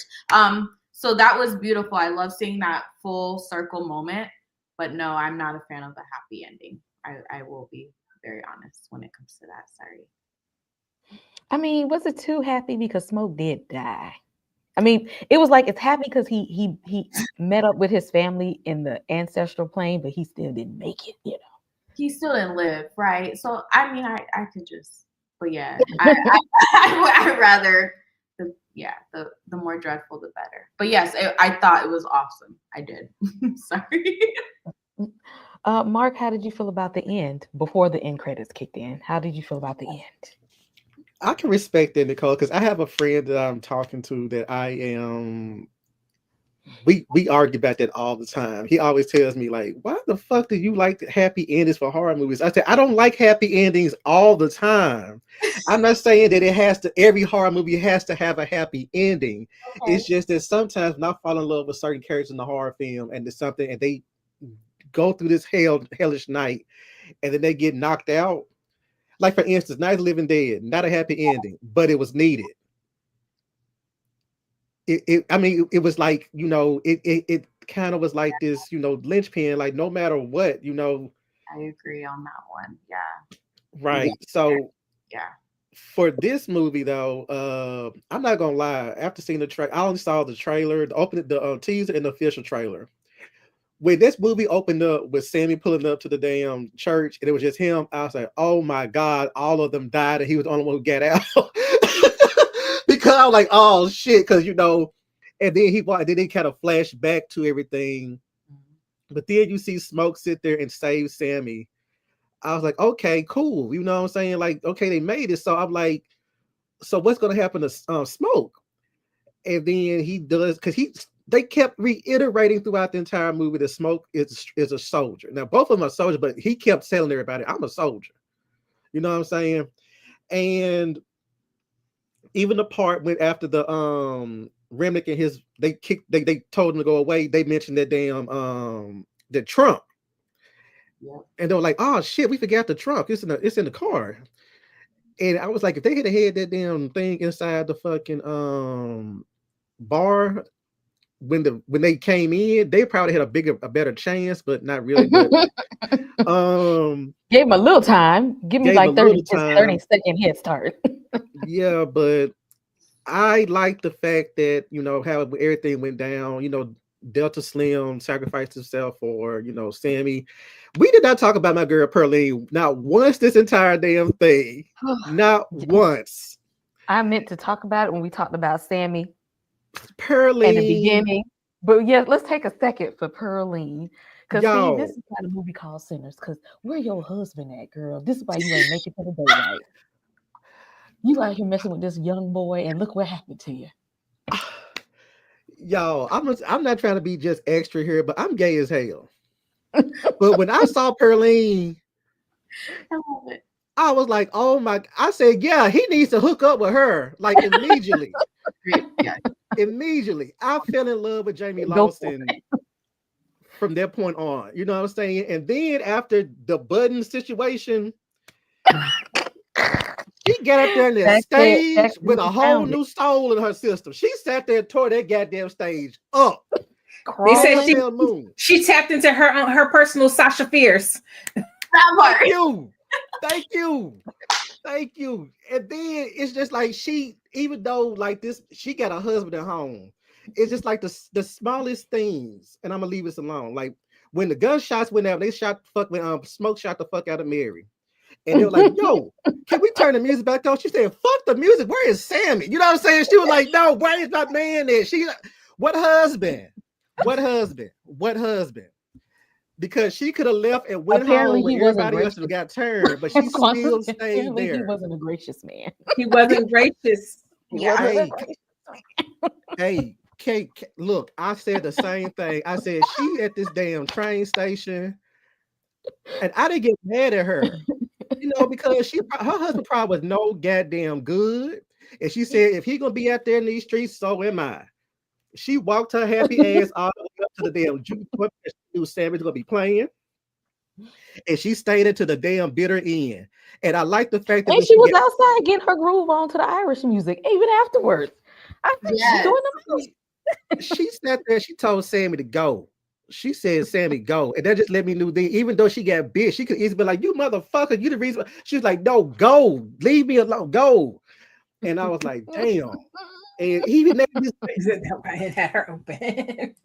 He named his band after her. So it's just the fact that but the way it ended, I'm sorry, I had to get Pearline out of my soul because that's the one who I was riding for the hardest outside of Mary and everybody else. But oh my God, but yeah, the movie ended in a way that it surprised me because a lot of people I think forgot about the whole clan thing.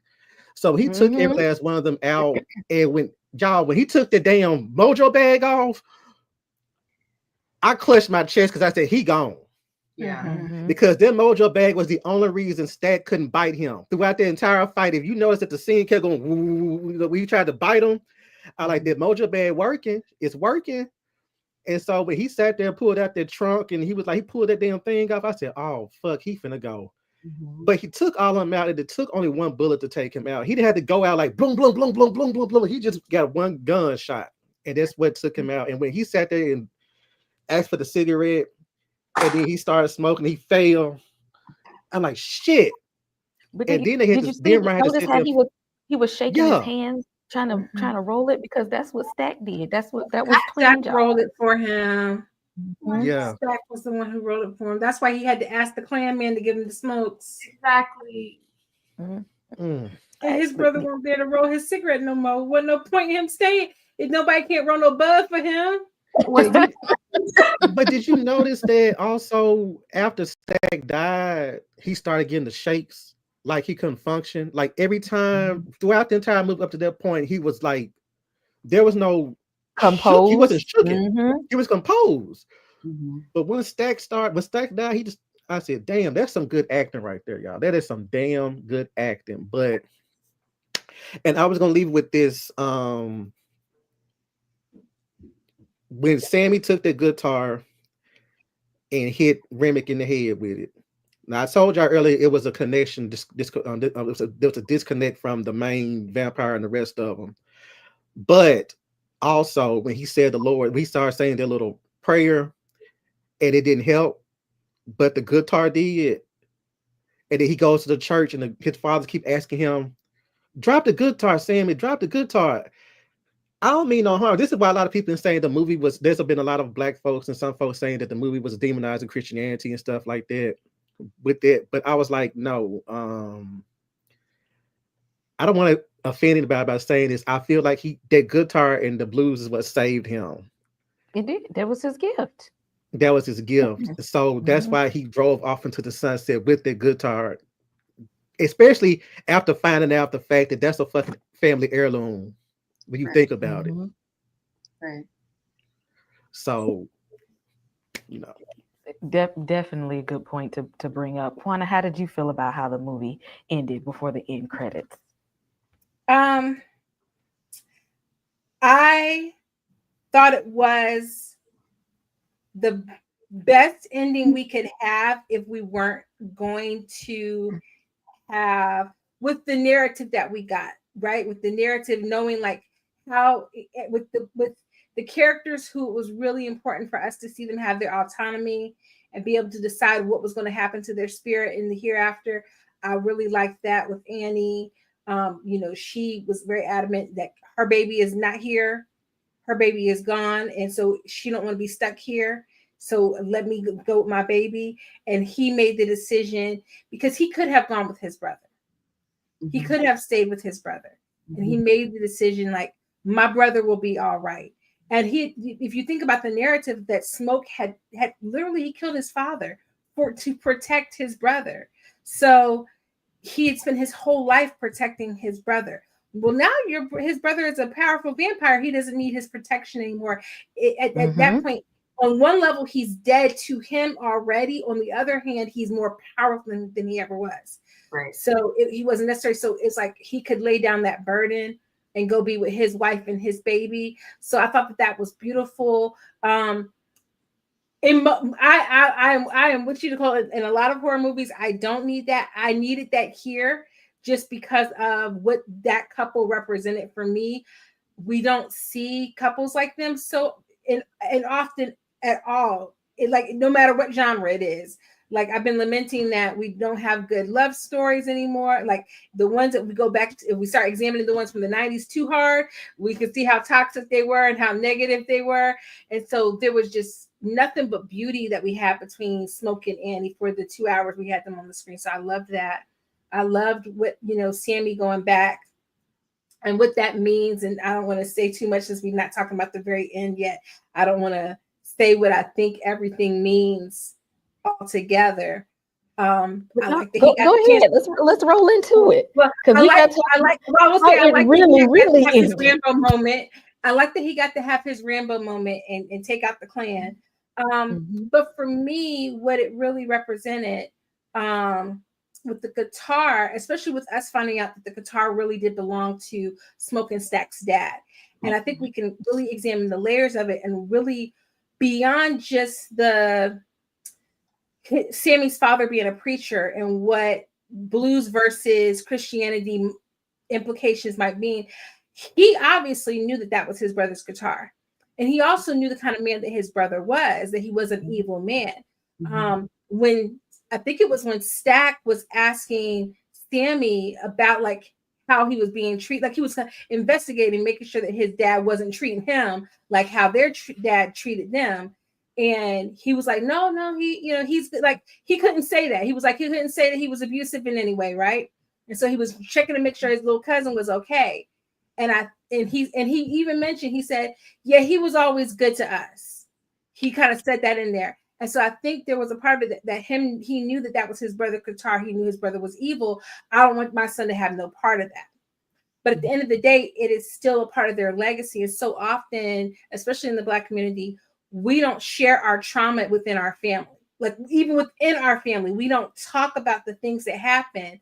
And so we never get free from the things that happen because we don't share it. So-and-so was touching so-and-so, and so-and-so went to jail for this, and so-and-so was small, and nobody ever talks about it. We just kind of pretend like it didn't happen. And so nobody gets free. So then this person didn't know, well, your daddy was an alcoholic. So now you might need to stay away from the alcohol, or you have this. So you might you don't know any of that. And he didn't know any of that until he finds out. I think that guitar represented so much. It was the last thing he got from his cousins who fought so hard to protect him. And in doing that, I throw a theory out there and say that their sacrifice maybe cleansed the guitar from any evilness that might have been on it. And so really what we got was a reclamation story. And so at the very end, with him singing This Little Light of Mine and them choosing to throw that back at the very end when the whole story had been cyclical, even if that moment came before, it was Sammy in that moment, he was putting a blues spin on a gospel tune. So it was him kind of merging both and saying, I and me can have both.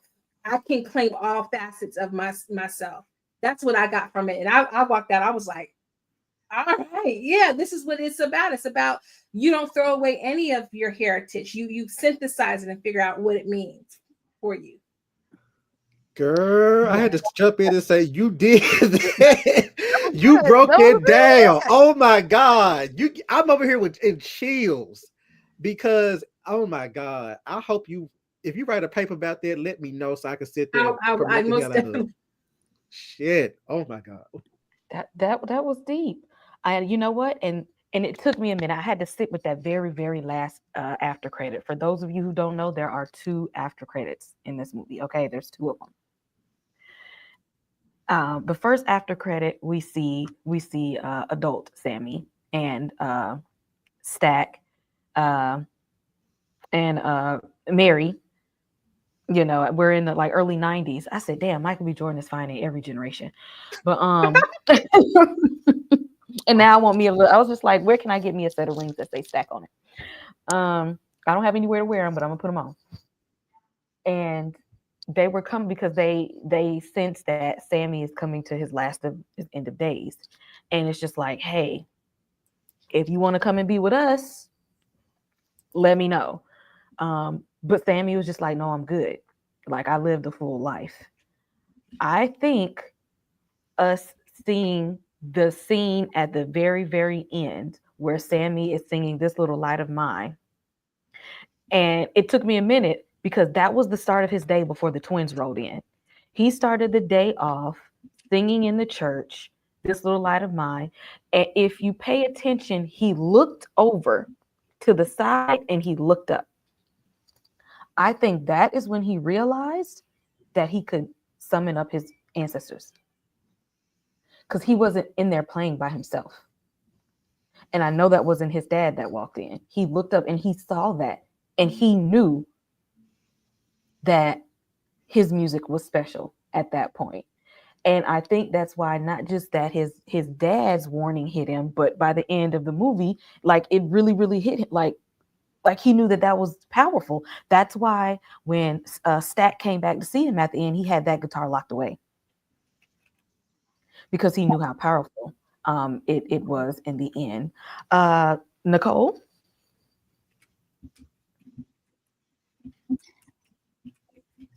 That's actually very interesting because I'm going to be transparent. I did not pick up on that.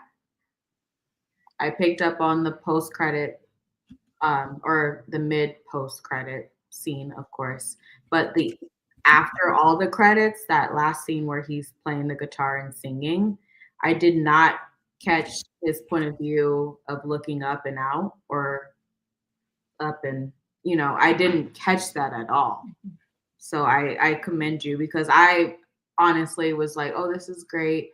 This is a way to simmer everybody's nerves and like this is a great ending scene. And yes, I did catch on to the fact that it was obviously before everything took place, but I did not catch his point of view directing up and off like you just explained it.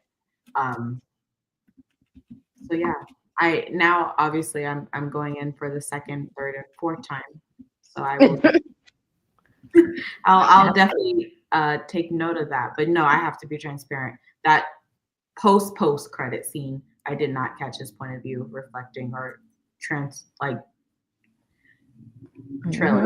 didn't catch that at all. Like that was the very end of the movie was actually the beginning of the story. Correct. Once you put it like, yes, ma'am. That was the beginning. Mark, anything that you noticed at the end credits? Oh wow, where do I even begin? Basically when you see that Sammy is buddy guy, you saw the scars on his face and stuff. You're like, okay, cool. He made it. And they showed 1992. It was almost a year to the day of the events of that happened 60 years prior. So seeing like because I thought actually it was gonna be not Stack or even Mary, because I'm on the assumption they all burnt up outside or something like that, or that smoke ended up eventually stabbing Stack. But I was expecting like maybe Bert and Joan showing up again or some shit, and maybe they're gonna try to the two white hench folks. I thought they were gonna show up and they're gonna probably set up like a sequel or something like that, or maybe a spin-off movie or something. But seeing Stack and Mary walk in, I was like, oh my God. And then he asked what everybody else was asking, how. And when they broke it down, it was like, oh. And I was like, well, how did Mary escape after? Why did she run away after Annie was killed? And she didn't stay with the rest of the group? You know what I'm saying? Like the rest of the group stayed there, but she ran off into the dark. So it kind of made me tear up again when he said, because the first night I saw it, when he said that, I thought that Sammy said that despite everything that happened, that day was the best day of his life. And I said, maybe he's saying it because that's the day he became a man. He became his own person. Then I went back and saw it again. He said, up until the sun went down, that was the best day of my life. And when I heard it the second time, and then when Stack agreed with him and explained why it was the best day, I cried. But hearing it's Quana, that pronunciation name, right? Quana. Hearing you break down the synergy between the blues and the gospel, and hearing what you said, Kai, about the end credit scene, I'm gonna throw some Lost on y'all. What if that was the moment that when he actually died, that's the moment he went back to? And then who he's looking up was like probably like his ancestors or something like that, in heaven. Like he was actually in heaven. I like that theory. Yeah, because just hearing it, because I thought that was just, be honest with y'all, I just thought it was just Ryan showcasing some more of Miles' talent. But hearing y'all talk about that, now I'm sitting there thinking, what if that was when he actually died? Because they said he didn't have that much to go on, and by that being the best day of his life. And the reason why I say that is because in Lost, the that TV he went back to it. Yeah, because a lot of people think that the final episode of Lost, this is not a spoiler for anybody, but they think that everybody died. But in actuality, everybody waited for everybody during their points. The points that they died throughout the show and post the show, they all came back to the same point and they crossed over together. And I feel like that's what happened with him. Like he went back to the point that the best moment in his life, and let that be his way to walk into the gates of heaven. I like that. Everybody else, yeah. I like that. Okay. I got a question for Quana before we get into the last thing, which is our overall rating. Did you hear about Robert Johnson and how Ryan Coogler was inspired by that? And how does that make you feel about Sammy in the end? Because what one could say is that morning he made a deal. What if it wasn't his ancestors that he conjured up? Because think about it, he also conjured them damn vampires up. What if that was his version of when he played that song and he looked over? What if that was the moment he made that deal that set the pace? So I think that the Robert Johnson lore holds for what we're supposed to believe, like why he was so evil. I think at the bare minimum, if that were a moment where he has his uncle's guitar, he's playing it and singing it, and the devil comes to him and he turns it down, and so God blesses his gift, because I think what we would see is very clearly the lore behind their father was, he was this evil, abusive man, and perhaps that was what the deal with the devil drew out of him. So I think at the bare minimum, it would still be Sammy choosing the side of right, because he didn't become that.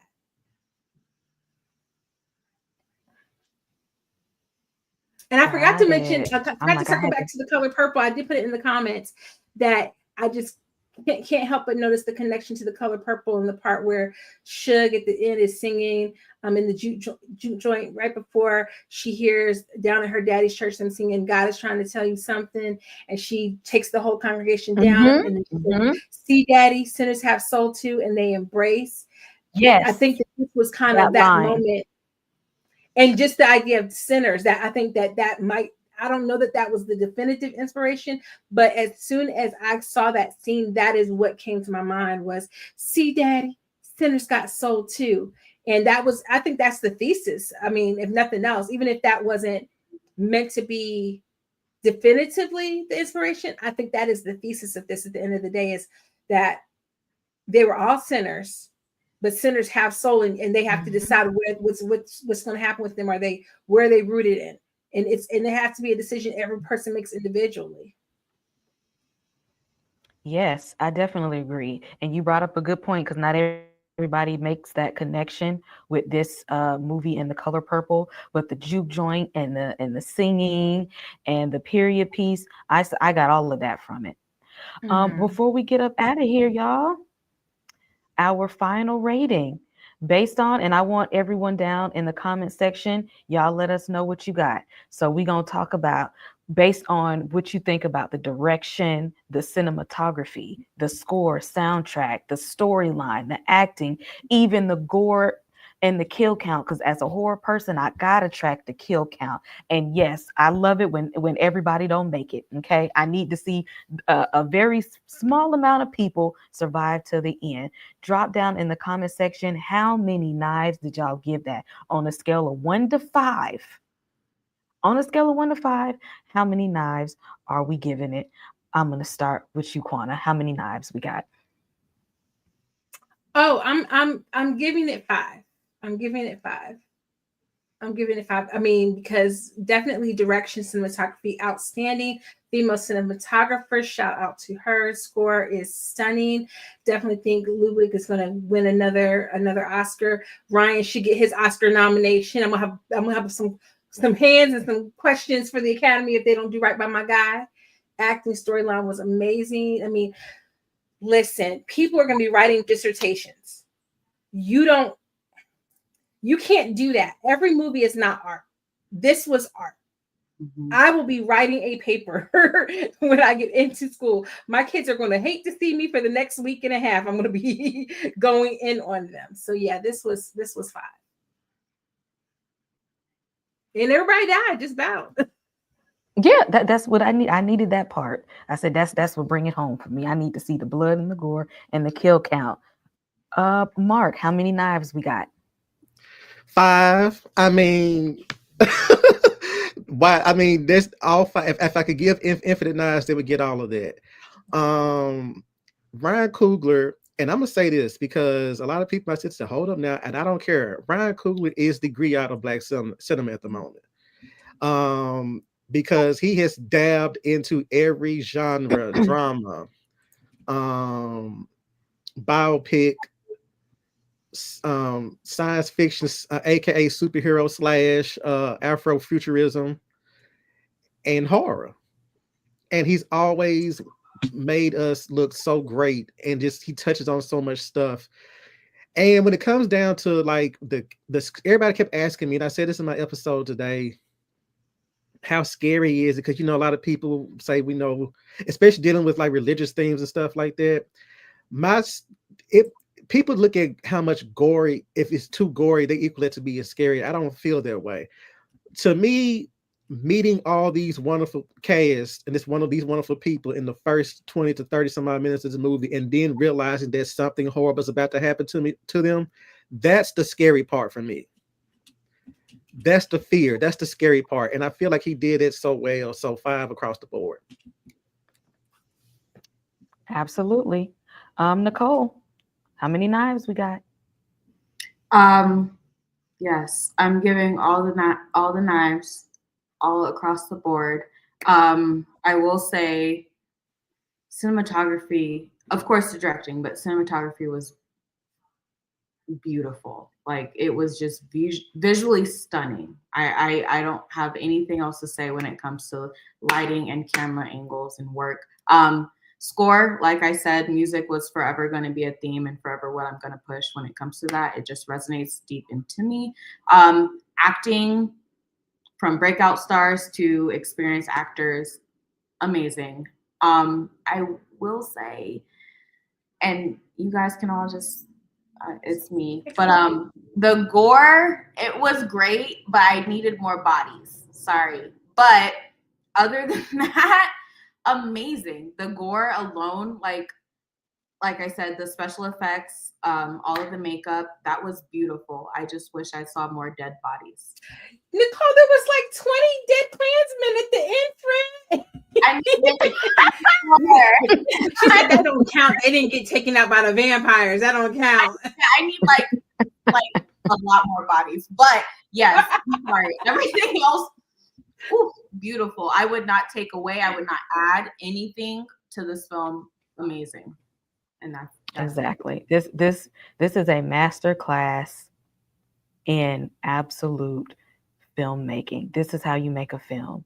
And I even understand why Ryan held off before he got to the horror part, simply because a lot of horror gets shut out of award shows. Mm-hmm. And if they don't even consider the vampires, this is still a whole movie. Mm-hmm. That's enough to get his foot in the door at these award shows. So look. If is there nobody's name is on the nomination sheet, show me where the petition is at.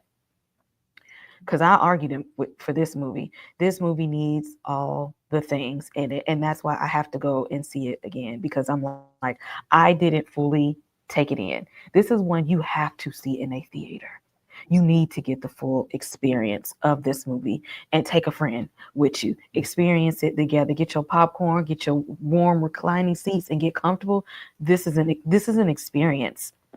Before we get out of here, I want to say shout out to my panel. Thank you all for being here. I'm going to let you all go one by one and tell us what is going on your channel. Tell us what you got going on your podcast or your website or your blog. What's coming up for you that you want us to look out for? Let me see. Let's start with Quana. Quana, what do we need to look out with her real review? Well, we have not this week. We're not going to be having our Wicked Wednesday or Throwback Thursday this week, but we'll be resuming next week. I think we're going to watch Crossroads next week as an homage to Robert Johnson. I think that would be a great way just to kind of like echo this movie. And aside from that, Handmaid's Tale, yes, I will be dropping episode 3 breakdown, episode 4 because I'm behind, and episode 5, which will be coming out in a few hours. So yeah. Oh yes, definitely. Thank you, Quana. Nicole, what's going on with It's Fear herself? Hi. Yes. I'm honestly, we are just watching a lot of horror films and we're reviewing a lot. My site at this time is being, it's under renovation. So it's about to be live in just a couple of weeks. But yes, just watching a whole bunch of horror films. And I also am writing a horror film myself. It is a feature. I can't disclose too much, unfortunately. But yes, I keep a lookout. It's not a short. I'm used to doing shorts. We're not doing that anymore. It's going to be a feature. But yes, I'm here for the horror. I'm here for the fun, and I'm always here to support everyone else as well. Thank you. And Mark, what we got going on at Midnight Social Distortion? Well, I and dropped dropped 2 episodes about Sinners today. After doing this panel, I kind of wish I could go back and re-edit all of them because it's great to talk to people who spotted stuff and then make me realize stuff that I possibly missed. So thank you, Nicole and Quana, for even just, enhancing my viewing experience. This is why, like Kai said, you need to go watch this movie with a friend. I went by myself both times, but I did 2 episodes. One is spoiler free for Sinners. The other one is a 2.5 hour long breakdown of the movie. Those both dropped this morning, so they're available now on Midnight Social Distortion and all all podcasting platforms. We're going to talk about Sinners this Wednesday on Scream Kings. I was just asked by a publication that's based in the UK to write a review for Sinners that's going to be due out this week.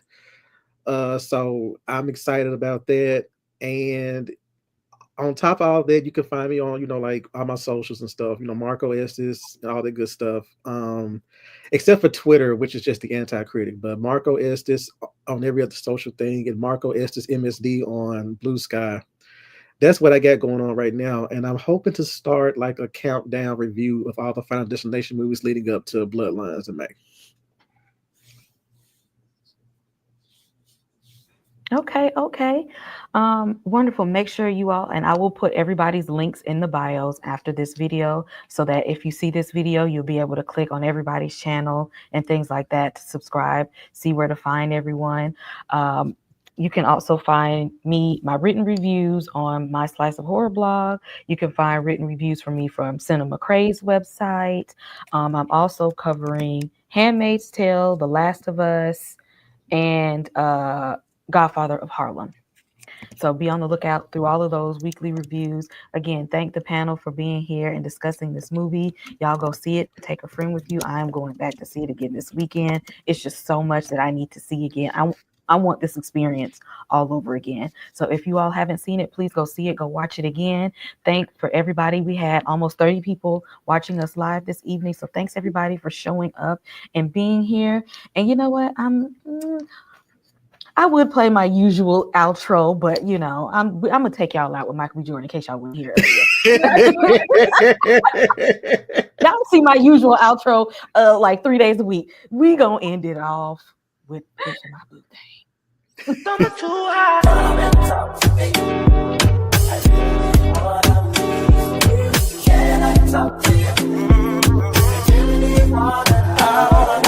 it all on her, I get it right back. She put it all on me, I couldn't fight that. She love when I put on it when it's time back.